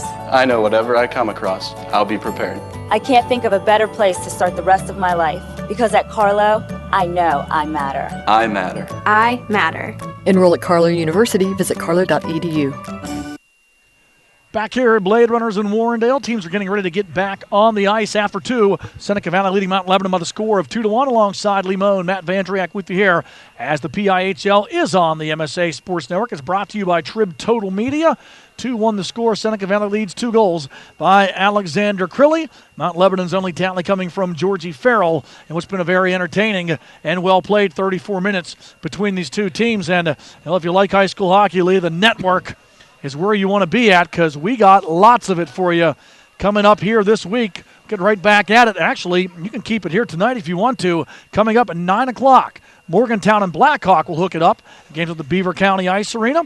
Mike Azadian and Mark Schoss will have that one. And also at 9:10, happy birthday, Schossy, as well. That's right. 9:10, Hempfield and Deer Lakes just down the road at the Ice Connection in Valencia. Steve Nagler and Rob Longo have that one. So a hat trick of hockey here tonight. And right back at it tomorrow, Bethel Park takes on Cannon McMillan. That game being played at South Point tomorrow night at 7 o'clock. Adam Gusky and Josh Roundtree will have it for you. Thursday night this week, we'll have more for you as from the historic and renovated Ross Traver Ice Gardens. South Fayette will take on Sarah Catholic. Our own Scott Majewski, who's here on camera tonight, will be on play-by-play with Lou Rude, and Jess Levo will take over on camera, who, well, frankly, is better looking than Scott, but that's okay. More hockey next week, Lee. You like it. Monday night, Cannon McMillan and North Allegheny right back here, 6:30 face-off. I'll be joined by Sean Myers for that one. Also, next Monday night in the South Hills, Upper St. Clair hosts Butler. Don Rebel and Chris Lackner have that one, 7 o'clock from the Ice Castle in Castle Shannon. And then at the Ice Connection in Valencia, 7:10 face-off next Monday night. You will be there. Yep. Scott will be there, but Pete Blaze will be playing me. Probably not as well, but he'll be playing me when Quaker Valley takes on Deer Lakes. Definitely not as good as you. Thanks, Lee. I appreciate that. I'll buy you a Mountain Dew afterwards. Yeah, I think it cost me $7. Of course, your dollar probably won't work under the machine, though. That's why I had to switch it out. And while we're talking about sports, you already mentioned a little bit, but let's tease it out here. MSA Sports Network has all the high school basketball action you can hope for as well tomorrow night. A host of games Lee will be at. Well, where else? Seneca Valley. Yeah. Pine Richland will take on Seneca Valley. Their 7:30 tip. Sam Hall will join Lee for that one. Also, a big matchup. Gateway at Fox Chapel, 7:30 tip. Pete Blaze and Johnny Lee will have that one. Yock and Mount Pleasant hooking up at 7:30. Also, Ford City and South Allegheny. Carlinton hosts Fort Cherry. Brownsville visits Charleroi. And Aquinas Academy will host Leechburg. All of those games, 7:30 tips. Where at? Here on the network. I see Zangrilli's back. That's a lie. Okay, sorry. Because, Don asked me if I was available to cover that game tomorrow night. He's sort of play-by-play guy. So if it had got a hold of me 3 hours before that, I would have been in lovely Carnegie with Iron Mike Azadian. But fortunately, I am occupado, so it'll be announcer X and Mike Azadian, unless Scott's doing that one. No, Scott's not going to do it either. Of course, a lot of people trying to tough to find people to work with, Mitch. But other than that, so. I don't think that was the case. I don't know what the case was. That's I'm funny. just kidding. You and Azadian and Chauncey, if we're ever going to do our own PIHL, face poster, that's a trio we want on it. So we get back to action here. Third period underway. Fresh sheet of ice has right to left. The Blue Devils will move it. Trailing 2-1. Seneca Valley, though, gains control, breaks the zone. Drop pass to Williams. Williams tries to feed. Couldn't get it through the circle. Good defensive play made. And back the other way comes Nathan Enterline. Enterline going to drop it all the way back behind the net. Farber gives chase there, tries to play it back to the near side. Georgie Farrell comes after, puts his shoulder into the Seneca Valley defense, but the Raiders able to break it out. And here comes Crilly off the good defensive play by Williams in his own zone, dumps it in to Mount Lebo ice, and that should have been offsides. It is. The linesman a little bit behind there as he was skating up from behind the net, but just a stride over, and the faceoff comes back to neutral ice. 1:40 into this third period, with Seneca Valley on top 2-1, and the Raiders Lee hoping to break out the broom and sweep this season series against the Blue Devils. They won 5-3 in the first matchup between these teams, their respective second games of the season back on October 13th. Game played at the Mount Lebo Rec Center. So far, so good for Seneca Valley. Comes Seneca Valley back the other way. They're going to feed it behind the Lebo net. Kirshner comes out, and a whistle and interference call coming up against Walker Troy behind the play. And that's going to give Seneca Valley their fourth chance with the power play on top 2-1. And I don't say it's a crucial point yet, Lee, but this is a big opportunity for Seneca Valley. If they take a 2-goal lead the way that Peterson's been playing tonight, they may be able to just close this one out. Mount Lebo's generated some chances, but both teams 0 for 3 on the PP tonight. Yeah, technically they're going to call hooking call instead of interference, but nonetheless it's still power play. And it's a face-off win. From the right point, Nicholas Rabel shoots it back towards the net, blocked down. Rabel gets a second crack at it now. Rabel looks it over, sending it to the left point. Puck moved down there by Watkis. Watkis drifting. As coming out with it was Johnson, tries to shoot, had it blocked. Good play by Enterline. Back to the left point it comes. Johnson gets it back from Watkis. Give and go along the farboards. Johnson trying to drive through everybody. Can't do it. Loose puck coming in front of the net. And Schrader as well as Blake McConnell battling there. Back to the right point it comes. Rabel keeps it in. Rabel to Johnson. Johnson drops it back behind the net. Gets it back now in the right wing circle. Walks it out. Shot on glove. Save and a little juggling there by Kirshner. And he holds for the whistle. Yeah, he tried to go short side. I think Kirshner was thinking he was going to go far side. He tried to go short side, and where Kirshner was able to stick that glove and make the save. I think it might have been full, but nonetheless, it makes the save. I don't know if it's just because the temperature's so cold, Lee, and when it's cold, the glove, the leather gets a little bit harder, but Kirshner has had a hard time controlling that puck. We've seen a couple of them go off of his glove. He's had a tough time catching it. He's made the save, but for whatever reason, hasn't been able to control some of those shots. Yeah, it's colder than normal in here. Certainly is. Even I had to break out the gloves. And that's a rare treat.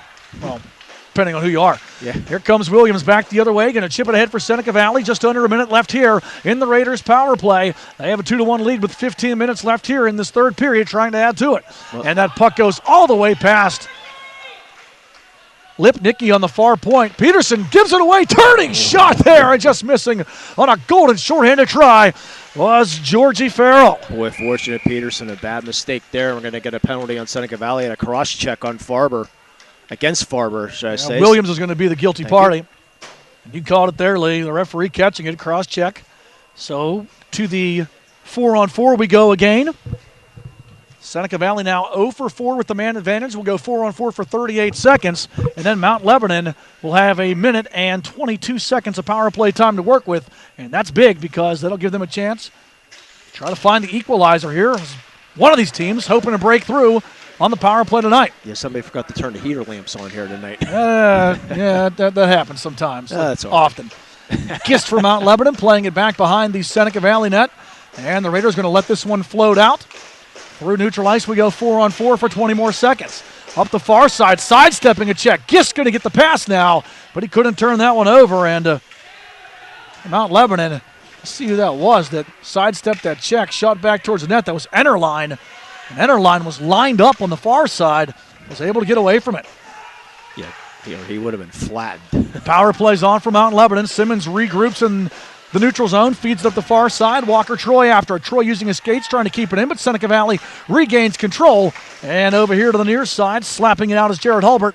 Back through center edge. Short-handed opportunity as Crilly tries to make something happen. Two players collide, and they're both down still. Yeah, Crilly's slow to get up, and same with Walker Troy, and Crilly's having a hard time getting to the bench. Yeah, Walker Troy just lost his skates and went right underneath the legs of Crilly. Troy a little bit slow as well. Both players lost their sticks. Crilly stick still on the far side of the ice, and it comes into play as Manzo was stopped by the stick of Crilly. And Seneca Valley regroups, and they'll send it back into the Mount Lebanon zone with 40 seconds remaining on the Blue Devils power play. 13:20 left in the third period, 2-1. Raiders in the lead. Yeah, definitely unintentional there by Walker Troy. Just lost the edge. Here comes Farber. Farber trying to send it cross ice. Fakes for Seneca Valley. Nice job to chip it up. Here comes Shane Galis shorthanded. 2-on-2 develops. Galis with the trailer finds Rabel, who asked for it. Rabel walks in and shot from a tough angle. Stick save made by Kirshner. And had Rabel been fed that pass when he asked for it, Lee, he would have had a lot of room to shoot from the top of the right circle. Yeah, he got a little bit too deep. 6 seconds left in the power play. Manzo goes coast to coast. Wrist shot blocked. Behind the net, power play now over. We're back to even strength as Williams is on, but Lebo keeps it. Centering feed, stolen away. Lead pass just past Williams' stick. And an icing call against Seneca Valley will bring it back into the Raider zone to our left with 12:38 left here in this third period. And a 2-1 Seneca Valley lead. Both goals scored by the Raiders. Alexander Crilly, 1:27 seconds in and one late. 46 seconds, I believe, left in the second period. Sandwiched between those was a second period tally by Mount Lebo's Georgie Farrell. Yeah, trying to see if Crilly's okay. Still sitting on the bench there. As you said, that's the toughest thing about it is that neither player was ready for it. Troy just blew a tire and then took the man out with him, and Crilly was looking up ice whenever Troy ended up running into his legs. Gist with the steal, but he can't control the bouncing puck. Comes back to Schrader, who backhands it towards the net, and Seneca Valley going to clear it back out. Into Mount Lebo ice. The puck slowly moving back. Their icing waved off, so Kirshner will step out to the net to his right and move it along where Lebo gains control of it. Oh, Gist had a great opportunity, but just couldn't control that puck. That's one thing, Lee. There's times where you love having that fresh sheet of ice, and that was a situation there where it's still a little fresh, and that puck just bounced past the stick of Gist, who would have been able to walk right in had he controlled that one. Murphy pushing it back the other way for Seneca Valley. Dumps it back behind the Mount Lebanon net. Conway there for the Blue Devils. Gets it, and back the other way. Here they come. Up the far side, Enterline. Enterline defended well on the play by Austin Herman. Back to the right point. Herman will block that as well. Trying to clear it out. Conway just slaps it back in. Lebo offsides. They're going to tag back up. And they'll get on as Seneca Valley brings some new players onto the ice. And they almost got called too many men again. Almost. Back the other way. Nice skating here by Samuel Johnson. Johnson a drop pass, and unable to turn that one over was Galis as Adler leaned on him to prevent that play from developing. Lebo going to send this one back the length of the ice, and an icing call will bring the faceoff back into the visitor zone to our right with 11:12 left here in this third period, and the home team on top 2-1. Yeah, Curly back standing on the bench, which is a good sign. Looks like he's ready to jump back on here fairly soon. Face off to the left of Joe Kirshner. Seneca Valley wins it. Centering pass right in front. Shot on pad. Save made by Kirshner from in tight. Had to be sharp there. Rabel through traffic. Redirect and a stick save made as well. As Galis in front of the net. Two good chances. Lee first the shot and then the redirect. Kirshner keeps them both out on the 23rd and 24th shots of the night for Seneca Valley. Yeah, I don't know how he saw that one. Comes Georgie Farrell 1-on-2. Farrell trying to get around the defense, chips it in so that Farber give chase, then Farrell going to follow on and lead him with the body check, but Seneca Valley able to gain control, and here they come. Up the left side, golden opportunity here to the net, turns it over, stop made there, diving out as far as the goaltender Kirshner, and he made a robbing stop on Shane Galis, who can't buy one right now. Yeah, Galis had a great opportunity. He was 2-1, he went to himself, and Kirshner came out making the save. I think I see the constable to our left loosening up his handcuffs because that save by Kirshner was absolute robbery. Kept in now by Mount Lebanon's Reed Farber. Farber looks it over to the far boards. Point pass coming. Rising shot deflected there, and Manzo, he teed it up, Lee, but just didn't get as much wood on as he wanted to, and the puck kind of took off on him. Yeah, broke a stick a little, or something came Sounded off the like stick it, there. yeah. Simmons shot through traffic, and that one misses everybody. Johnson for Seneca Valley wise. You see him there jump over the puck, so he doesn't end up kicking it into his own net. Comes Lipnicki, splits the defense, shot on, blocker, save made. Kirchner active here in this third period to keep this a one-goal game. Yeah, nice save there. At the left point, shot on block, follow-up try, Johnson shot, Lipnicki shot, a pad save made. Then the follow-up try blocked by Mount Lebanon's defense on that one. Gist had a couple of chances trying to drive forward, looks for Schrader. They come together, loose puck forced back, rising wrist shot off the top of the stick. On that offering there by the Blue Devils. Shot taken by Enderline. He finds it again. Enderline between the circles, shooting, and the glove save made by Peterson. Nice look there by Enderline. Lee had the goaltender leaning the wrong way and fired it back to the glove side. But Peterson equal to the task as she gloves it out of the atmosphere and holds for the draw with 9:11 left in the third period. And the Raiders holding a 2-1 lead. Again, Peterson, right place, right time. Oh, she's really sliding, getting in perfect position on all those shots. Really impressed with her. 20 of 21 so far tonight. Peterson keeping out of the net. From the faceoff, soft backhander, make that 22 of 23. 21 of 22. Keeping that soft backhander out, and Lee, that's why I was a journalism major. Adding that extra digit on just doesn't quite work for me math-wise. Face-off one by Seneca Valley. They bring it back out. Outlet pass comes ahead. And here comes a chance back for Fakes. Fakes, great chance in front off the stick on the redirect there. I'm pretty sure that Kirchner got a piece of it, but a great opportunity coming down for Peterson, and a better stop made by Kirchner, who's keeping his team in this one right now. Yeah, it's the perfect pass. Peterson just directed it off that stick. Great pass. Better save. Weethorn back the other way, going to deflect it back behind the Seneca Valley net. Herman back working his own zone. Mount Lebanon trying to get a couple of fresh players on this dump and chase, but Seneca Valley going to regain it, and they're going to send it the length of the ice as Fakes sends it into the Lebo zone, and the whistle brings the face-off back into the home team zone to our left with 8.5 left here in the third period. 2-1 Seneca Valley leads. But Joel Kirchner, a big third period of net for Mount Lebanon. He's made some key saves here, Lee, and two really big ones. One on Galis, and then the follow-up one on Peterson. Yeah, Peterson, that was the save of the night there. Lipnicki driving, shot on, and it rings off the crossbar as Lipnicki had that one ticketed for the water bottle, but he rings it off the iron, so Kirchner needs to give his best friend the post to tap there. Rabel calls for it at the right side. Walks it in, Rabel, soft shot now as he kind of shot pass goes behind the net. Seneca Valley regains control, and the Raiders have dominated zone possession here in this third period. Steal, though, by Lebo, and almost a breakaway chance for Farber back the other way, but Seneca Valley able to keep it in. Johnson battling down the far boards back to the point. Shot coming on, deflected, and that one actually hits the ceiling and draws a whistle with 7:51 left here in this third period. 2-1 Raiders, and they're looking for more. Yeah, they've been, like you said, dominating these last few minutes. Kirchner doing everything he can to keep his team in the game. Mount Lebanon trying to find some type of momentum here. Perhaps it'll come in the form of Kenny Schrader. Schrader 1-on-2 breaks the zone down the far side, gets around the defense. Schrader behind the net, pushed against the glass, centering try right in front there, and Troy can't deflect it home. He had a good look at it, but it goes just wide. Walker Troy's had a nice game tonight, coming out with the puck. Troy tries to go back to the point. Can't get it through two defenders, and Herman will take it away for Seneca Valley and skate it back here to the near side of the rink. Salvato, nice poke to keep it in. Schrader finds it. Gist between the circles, shot on, blocked, as getting a stick on it there for Seneca Valley was Cole Severson, and that shot by Gist never really got on target. Seneca Valley wins it. Here they come. Williams trying to get around. Good job by Schrader. That's off the glass and perhaps the glove. Murphy finds it. His shot blocked by Schrader. Kenny Schrader's everywhere right now. Schrader battling back behind the net. Comes out, point try here. Big blast swallowed up there as Hepner let it rip.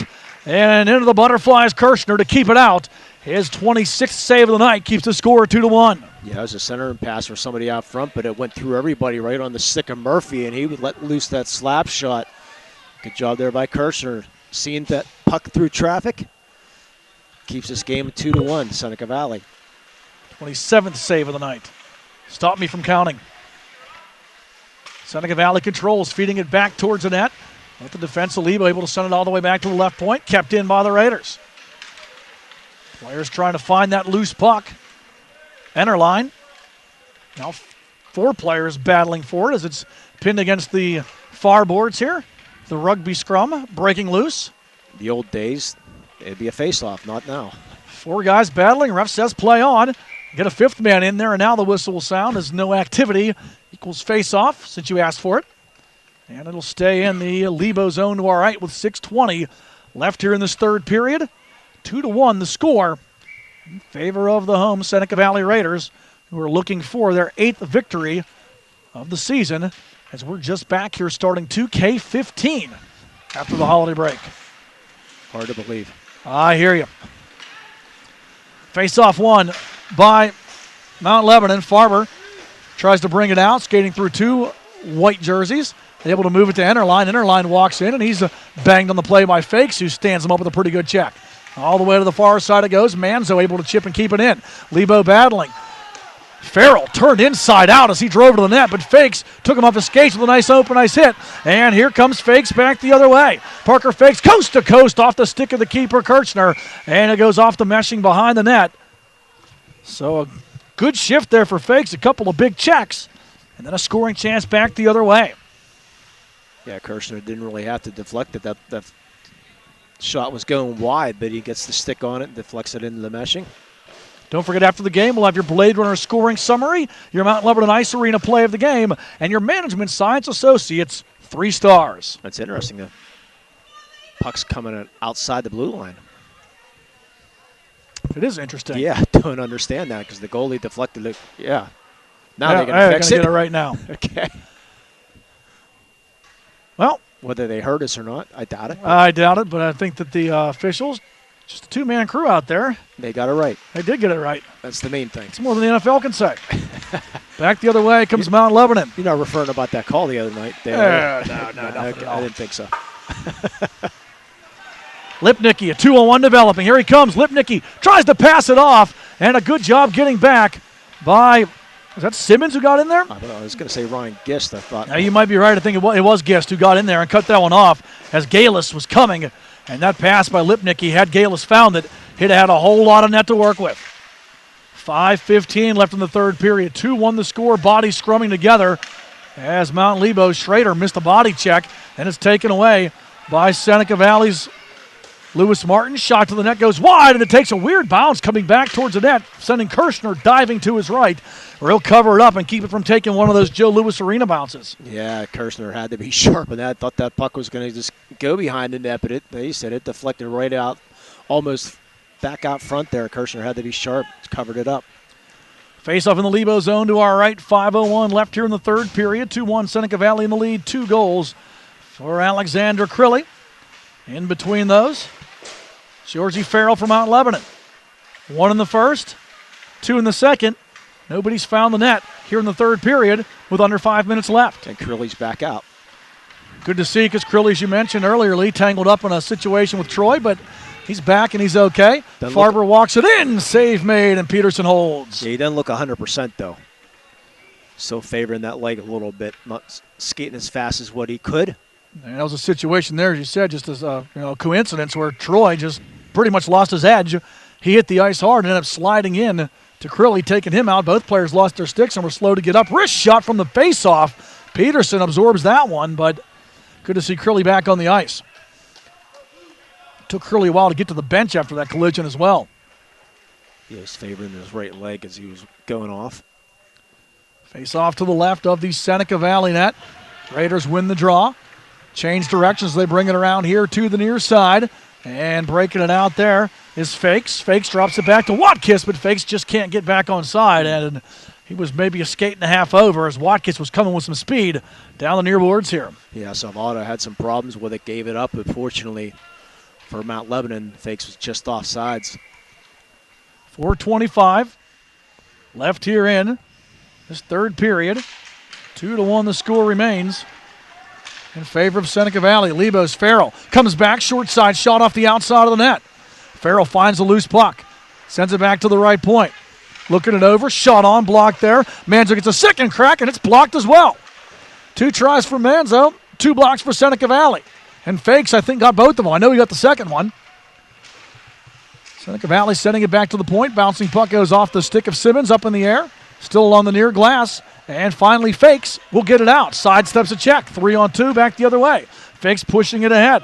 Noah Watkins watches it go behind the net. Simmons after it there. Watkins lifts his stick, but Simmons able to regain control and send it here to the near boards. Farrell looking for Farber. Kept in. Good job by Fakes, who's had an extended shift here. Moves it to Watkins along the near boards. Farber rubbed out. Good body check there by Seneca Valley's Holbert, as he took the bigger player, Farber, hard into the boards. 3:20 now left in the third period. Seneca Valley up 2-1. Farber dumps it in. Lebo goes for the change. Seneca Valley going to make a switch as well. Raiders get it out. Kalis gets across the red line and deflects it back into the Mount Lebo zone. Seneca Valley will chase it there. Lipnicki on the far side. Mount Lebanon comes out. Outlet pass looking for Gist. Too hard off the boards. And that one's going to go the length of the ice. And they're going to wave the icing off. No icing. Wow. So Seneca Valley official felt he could play the puck. Going to come away with it in a giveaway. Here comes Walker Troy. Shot blocked. Follow-up try. Peterson keeps it out, and Troy ends up in the net as the first shot was blocked. And then the second try kept out by the keeper, Peterson. Another big stop there to keep the Raiders on top by 1. Well, it was a huge break for Mount Lebanon. Looks like it should be a sure icing call. I think Seneca Valley thought it was going to be. Then the puck comes on the Mount Lebanon stick there, and Peterson had to be sharp again, as she has been all night. 2:49 remaining here in this third period. Peterson has stopped 24 of the 25 shots he's faced. Game totals, Seneca Valley with 28 shots on goal. Is from the faceoff. Lead pass looking for Williams. Coming back into the Lebo zone, and Rude Oil taking care of it. And get it out there. Coming back out, Troy deflects it in to the Seneca Valley zone. Crilly's on, and in front of us at center out. He'll tip it back to Mount Lebo ice. Gist regroups, skates through center out. Here he comes, Gist to the far side. A soft dump as it's going to be chased down there by Walker Troy, but it comes all the way around. Schrader coming on. He and Troy pin a Seneca Valley defender. Don't just pin him, they send him to the ice. Double body check and a penalty coming up here. And is this against? Check. Is it against Schrader? I think it's a cross check against Mount Lebanon. If it is, boy, that's a killer. Sure is. 2:17 left. It is. It's going to go against Walker Troy. So Troy and Schrader, they had the defender. I think it was Williams between them, and the cross-checking call made there against Troy, as ending up on the ice was the defender. Schrader got him with the shoulder, and then Troy finished him off, but the officials feel he used more lumber than he did body. Yeah, and they're trying to get that. Yeah, coach not happy about that call. Mount Lebanon's Yuri Krivakija, veteran PIHL coach, not happy with the call. Not good timing. There's only 2:17 left. Mount Lebanon was getting ready to possibly, when are we going to pull our goalie now? Boy, can you? Oh, you can, but it'll only be even, yeah. So as you mentioned, Lebo will have to kill off this power play or try to get a shorthanded goal to get back into this one. But then you only have 17 seconds left if you kill this penalty. Indeed. Kept in by Seneca Valley. And I think if you're the Raiders here, Lee, you're just content to not give up a chance back the other way and just use that man advantage to keep possession. Here comes Farrell, though, with speed. Farrell shorthanded, rips the wrist shot just wide. Peterson flagged at it with the glove, but missing the net. Good hard work by Mount Lebanon as Finley Conway stepped up, but Seneca Valley gets it back, and a lead pass going to be offsides, just offsides, and then into the boards hard. There's a Seneca Valley player who lost his edge. I think almost a breakaway there. That was Crilly. Crilly. Yeah, they've been looking for the HT. Lee, you have a hat here somewhere? And they're going to call intentional. I'm sorry, intentional offside. Intentional offsides. They're going to bring that puck the whole way back into the Mount Lebanon end, which is a nice break here for Mount Lebanon, even though they're short a man. Yeah, so that'll give Lebo a chance to think it over. Do you want to pull Kirshner here with 1:39 left? And they're going to call Yuri timeout. Krivakija is going to take a timeout to talk it over. 2-1 the score, 1:39 left here in the third period. Goal scoring did not take long to start. Seneca Valley striking 27 seconds in as Alexander Crilly found the net. Mount Lebanon would get the equalizer. 4.5 into the second period by Georgie Farrell. And then with 46.9 seconds, I believe, left in that second period, Crilly found the net for the second time, which right now is your go-ahead goal. As Lebo takes a timeout, 1:23 remaining on the Seneca Valley power play. The cross-checking call against Walker Troy, coming with his 2:17 left here in regulation. So we'll see what the strategy is here for Mount Lebanon being down that man. Yes, sir. Don't forget, coming up on the MSA Sports Network this week, lots of action. Basketball for you tomorrow. We'll also have wall-to-wall hoops for you on Friday as well. Hempfield and Norwin tip off at 7:30. Penn Hills hosts McKeesport. Bethel Park visits Cannon McMillan. Quaker Valley will be at Aliquippa. Riverside visits Shenango. St. Joseph's will be at Riverview. And Sarah Catholic host, that is, Winchester Thurston. All those games Friday night, all 7:30 tip-offs here on the MSA Sports Network. And if you want more, well, Lee, we got that for you on Saturday. We'll have the consolation and championship finals of the MAC tournament. Now the big one. Rick Smith will be there to take care of the action. And also the 2015 WPIAL Competitive Spirit Championships. Pete Blaze, Mike Azadian, and Corey Campano, as well as Sean Myers, will bring you that. We do cover it all on the network. That was the first time they did that last year, and it got rave reviews, the competitive cheer competition. And Azadian doesn't show up with pom-poms, does he? No, but he comes in Speedos, though. Oh, that's even worse. I was going to stop to eat after the game. My appetite is now lost. But anyways, yeah, that's a big competition there, and they did a great job on the network last year. They'll bring it back this year. Face off in the Seneca Valley zone to our left after the Mount Lebanon timeout. Lebo wins the draw. They do pull the goaltender, so we'll go 5-on-5 with an empty net to our right. Up the far side, Farrell can't control it. Loose puck, Farrell battling for it, and he gets it. Farrell moving the puck ahead as Mount Lebo breaks the zone. Farber looks it over. Pass to the right point. Shot through traffic. Score! Finley Conway lets it rip, and it gets through Peterson and puts the mesh in motion to tie the game with 1:21 left. A short-handed goal. The equalizer. Finley Conway brings it home. Boy, what a great low wrist shot there. The Seneca Valley defenseman tried to block that, went underneath them, and Peterson, I don't know if she ever saw it, but I don't think so. Went underneath and into the net. But remember, Seneca Valley still has 1:05 left in the power play.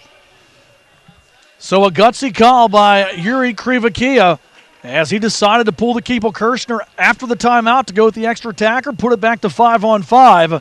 And Finley Conway, hey, that was a great effort too, Lee, by Georgie Farrell. He almost lost that puck at center red, and that would have sent Seneca Valley a 2-on-1 back the other way, facing an empty net. Farrell took that puck away, was able to keep the play alive, break the zone, and then get the puck back to the right point where Conway stepped into it and ripped it. And it gets past Peterson and ties this game 2-2 with 1:21 left here in this third period. Now Seneca Valley is going to use their timeout and try to set up their strategy now, as you know Kirshner will be going back in the goal. Kirshner's been tough tonight. A big part of the reason why this game is 2-2, because Seneca Valley in the third period easily could have had at least 2 goals, and Shane Galis was the victim of 2, well, let's just say 2 saves that would qualify as larceny, as Kirshner kept him out with a couple of one a diving stop and then another one. He's just been it's just been strong tonight. I didn't get to see if there's any assist on that goal at all. I haven't even heard the announcement of it yet. Yeah. We know Conway got the goal. I'm pretty sure that Farrell's going to get one of the assists. If not, he deserves one because he made the play. Right. Probably will be the only assist because Farrell broke the zone and then dropped that puck back, and Conway just stepped into it, and he let that blast go. Conway, that's his second goal of the season. Couldn't have scored at a bigger time. A good low wrist shot. And as you mentioned, too, traffic in front. Farber gets an assist, but Farrell doesn't. No, Farber did have the puck, but Seneca Valley, that was a power play to work with. Rising shot taken there as Farber tried to give the body up, but the shot was sent high by Parker Fakes, and then Farrell going to take it and dump it all the way back into the Seneca Valley zone with 38 seconds remaining on the Raiders power play. Mount Lebanon has their best players on the ice working this penalty kill. Coast to coast trying to go. There's Lipnicki, and he's cut off. Farrell can't get it out. Nice job to keep it in. Crilly swings it down the near boards. Behind the net, stepping up there, Williams puts a heavy shoulder into Conway. Williams chasing it down. Has control of it, 15 seconds left. Puck controlled, looking it over now. Back to the point, Herman can't control it. Georgie Farrell with the steal. Farrell shorthanded coming back. Farrell backhander save made by Peterson with the blocker as Georgie Farrell tried to score the second shorthanded goal with 22.4 seconds left in this third period. Farrell, a great effort, but equal to the task as Alyssa Peterson. Yeah, play was made by Farber in the back. He was able to make that deflection, and Farrell almost putting it past Peterson on the other end. Face-off will stay in the Seneca Valley zone to our left. 2-2 the score. A late goal, a short-handed tally by Finley Conway, the equalizer here. And we're 22.4 away from overtime. Face-off to the left of the Seneca Valley net. Battle for. SV comes away with it, trying to get it out of their zone. 15 seconds remain. Seneca Valley fails on the power play at least. They're 0 for 5 tonight. 0 for 5. Rabel comes in, gets away from a check, drops it back, and now a big hit there as Farrell comes back, and he absolutely wipes out Seneca Valley's Shane Galis as the final horn sounds, and Galis still slow, so he skates towards the bench. Farrell queued up the AC/DC, and Galis got thunderstruck on that one. Wow. Overtime we go. Indeed. Well, with that, Lee, as the teams get ready to get set up, will give us a chance to recap regulation. It's your Blade Runner scoring summary. Make sure you check out Blade Runners at 2 locations, here in Warrendale and in Harmarville. Shots on goal here in that third period, 7 for Seneca Valley and 10 for Mount Lebanon, 28-27 total between these three teams. Or two teams. Well, there's a third team. The JV team's waiting to get on the ice. That's right. Well, we have another game after this one also. So 0 for 5 in the power play, Seneca Valley. 0 for 4, Mount Lebanon. 27 seconds in the first period, Alexander Curley was able to give Seneca Valley that 1-0 lead. Assist from Sam Johnson. Mount Lebanon was tied at 4:51. The second period, Georgie Farrell. Assist from McConnell and Walker Troy. 16-14, only 46 seconds left in the second period. Curley scored his second from assist from Halbert and Hepner. And then just a minute and 21 left here in this game. Finley Conway from Reed Farber to tie this game as they were shorthanded, making it 2-2.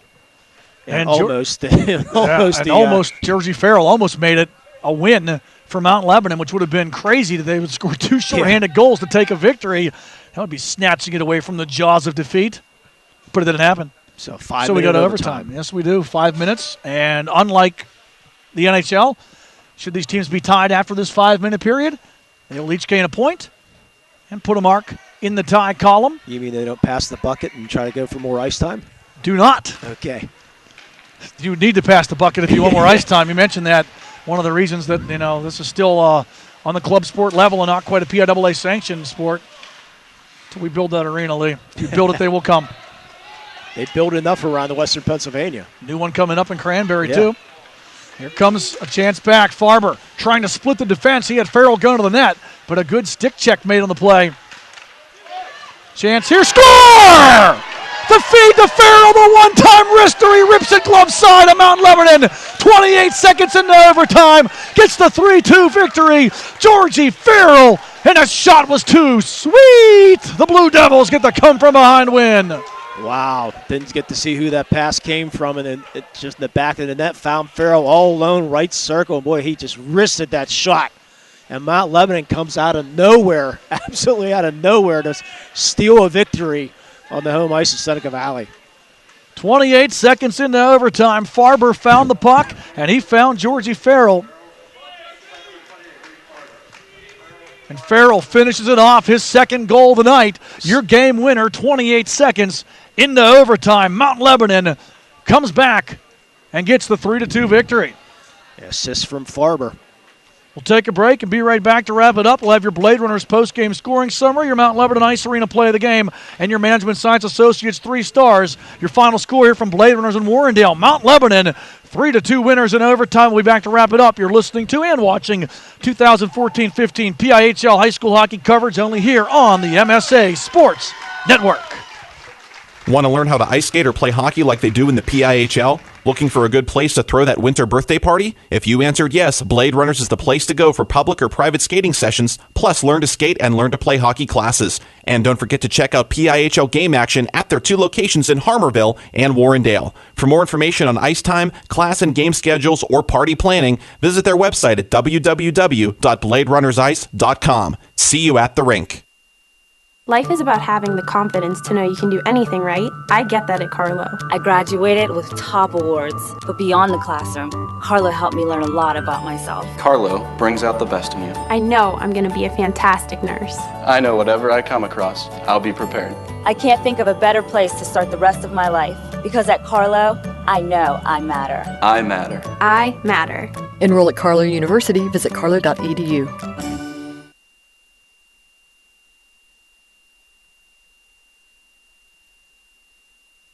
Own your piece of hockey history with a Penguins game-used jersey. Visit J&J Distributing at www.jjdistributing.biz and check out one of their largest selections of Penguins game-worn jerseys from your favorite Pens, past and present. Or call 724-752-1556. J&J Distributing buys, sells, and trades some of hockey's most prized possessions, including the Penguins game-worn jerseys, Penguins practice jerseys, minor league jerseys, and new and game-used equipment. Browse their inventory today at www.jjdistributing.biz.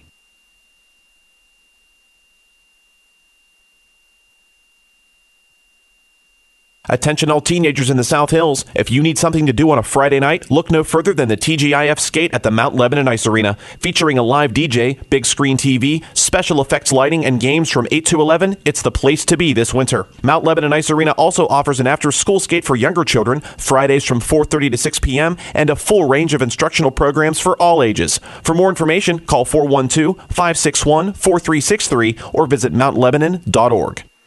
Back here at Bladerunners Warrendale, wrapping up a very exciting overtime victory as Mount Lebanon comes from behind in the final 81 seconds of regulation to tie the game and then notching a 3-2 overtime win.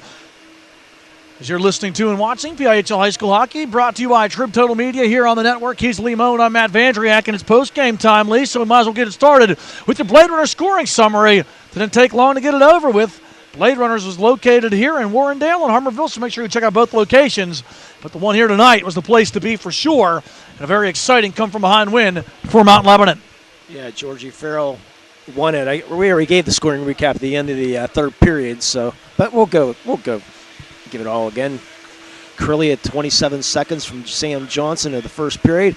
Georgie Farrell scored a .451 in the second period from McConnell and Troy. And then Curley scored his second goal of the night at 16-14 in the second period, assist from Holbert and Hepner. Third period, as you said, Finley Conway, boy, he's tying this thing at a low-risk shot, 121 from the top of the blue line from Reed Farber. And then Georgie Farrell just 28 seconds in from Reed Farber, another assist to win it here in overtime. Final shots on goal, 28 for Mount Lebanon and 27 for Seneca Valley, or actually 28 for Seneca Valley also, so 28 all. And that's your scoring summary. It's brought to you by Bladerunners. You got it. Two locations, here in Warrendale or in Harmerville.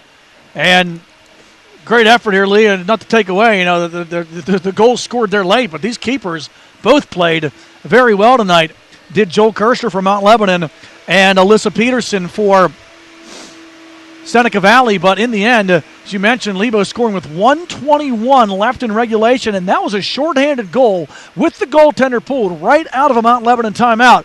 Yuri Krivakisha took the gamble, and he won it as this equalizer was scored by Finley Conway, and then just 28 seconds into overtime, Georgie Farrell would find the net, as you mentioned, for his 11th goal of the season, your game winner. And these teams end up splitting the season series. Seneca Valley winning 5-3 back in October. A 3-2 overtime win here for Mount Lebanon pushes the Blue Devils now to 6-7-1. So 13 points. Seneca Valley falls to 7-6, and they have a 1-point edge with 14 over their team that they just played tonight, Mount Lebanon. So with that lead, the excitement continues. I think it's pretty obvious, but your Mount Lebanon Ice Arena play of the game. Mount Lebanon Ice Arena, the place to be for teens in the South Hills on Friday night. Do you want Captain Obvious? We'll go with the overtime goal, I think. All right, I'll give you a vote on that. Yeah. I could have won either way, but we'll go with that. We'll go with the overtime goal. So Georgie Farrell's overtime winner, 28 seconds into the extra frame, is your Mount Lebanon Ice Arena play of the game. Remember, the Mount Lebanon Ice Arena is the place for teens in the South Hills to be on Friday nights. And now, drum roll. I don't have a drum. Whatever. There we go. What did you do? Did you have Mexican? Yeah. The Management Science Associates. I was going to start the drums, but you did it, so I had to stop. Okay, I thought maybe you had something else going on there. Anyway, Management Science Associates, 3 stars of the game. I'll let you take them. All right, star number 3 for Mount Lebanon, goaltender Joe Kirshner. His play in the third period lead definitely was the reason why Mount Lebanon even had a chance to get back into this game. Second star of the game, Reed Farber, a couple of big assists here tonight. He set up the equalizing goal, and then he set up the game winner as well. So Farber, your number 2 star, and your your Management Science Associates, number 1 star with 2 tonight. And the game winner, the Blue Devils' Georgie Farrell, takes it home. Yeah, it's scoring those 2 late, that late goal, just a wicked wrist shot to win this game. 28-7. Boy, Mount Lebanon just came out. They looked like they were dead. I mean, power play. You're down. You're shorthanded. You're down 2-1, and then boy, just coming out of nowhere, getting that steal and that victory. I meant to say in there too. I only had the one side of stats to look at there, but on the 3 stars, I'm gonna sneak in. I want to make a change. I want a late ballot change. We're gonna move Farber back. He's gonna be star 3A. Your number 2 star, because I was looking totally at the Mount Lebanon scoring side, but your number 2 star is gonna be Alexander Crilly. He had 2 goals tonight in losing efforts. So to recap it, Kirchner 3, Crilly 2, and Farrell, your number 1 star. And that, cats and kittens, is your Management Science Associates 3 stars of the game. That sounds good to me.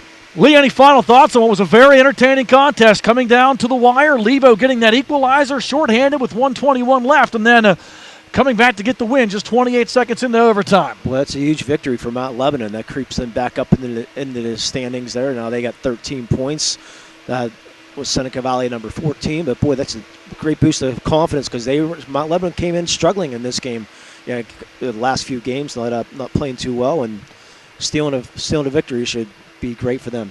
Absolutely, it should be. And ahead for these teams, Mount Lebanon will be at home. That game's coming up next Monday night. They'll host winless Penn Trafford at the Mount Lebanon Rec Center, and then they'll also have a home game next Thursday night when they host Pittsburgh Central Catholic. So kind of a step down, if you will, in the standings for the Blue Devils in their next 2. Seneca Valley, they're not going to have a lot of time to dwell on this one. They're going to be right back at it tomorrow. Wow. They're going to be right down at the other Blade Runners location. They'll be at Blade Runners Harmerville when they take on Pittsburgh Central Catholic, and then the Raiders will return home here to Blade Runners Warrendale next Monday night when they take on the 3rd place Bethel Park Blackhawks. So another South Hills battle here at Warrendale for Seneca Valley. And if hockey is your fix, well, then you definitely will get it. Or if hockey is what you're craving, it'll get your fix. Keep it here on the network tonight, just about a half hour. Morgantown and Blackhawk. That'll face off at 9 o'clock from the Beaver County Ice Arena. And then at 9:10 tonight from Ice Connection in Valencia, Hempfield visits Deer Lakes. Tomorrow night, Cannon McMillan and Bethel Park. South Hills battle at the Isoplex in South Point, 7 o'clock face-off. And Thursday night, going to rock Ross Traver, the Ice Gardens, Leah. I once saw the late, great Bam Bam Bigelow throw Taz through a plate glass window there. But it's going to be hockey. Scott Majeski won't throw nobody through a window, I don't think. But he'll be there as South Fayette and Sarah Catholic face off at 6:20 Thursday night. So more hockey on tap on the network. Where else are you going to get it at? You're not. You're going to get it here on the MSA Sports Network. It's all brought to you by Trib Total Media. Good game tonight, Lee. Definitely an entertaining one. And for Seneca Valley, not going to have much time to dwell on this defeat. No. Right back out tomorrow for Mount Lebanon. A little bit of time to celebrate. And they'll head back home next week with a chance to add to their stats and their points when they take on Penn Trafford, who's currently right now in last place in AAA. So, yeah, good win for Mount Lebanon, and Lee said Seneca Valley, they'll bounce back.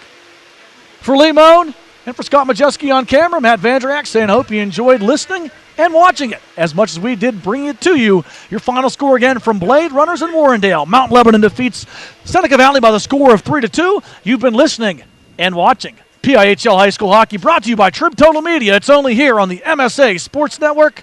Good night, everyone.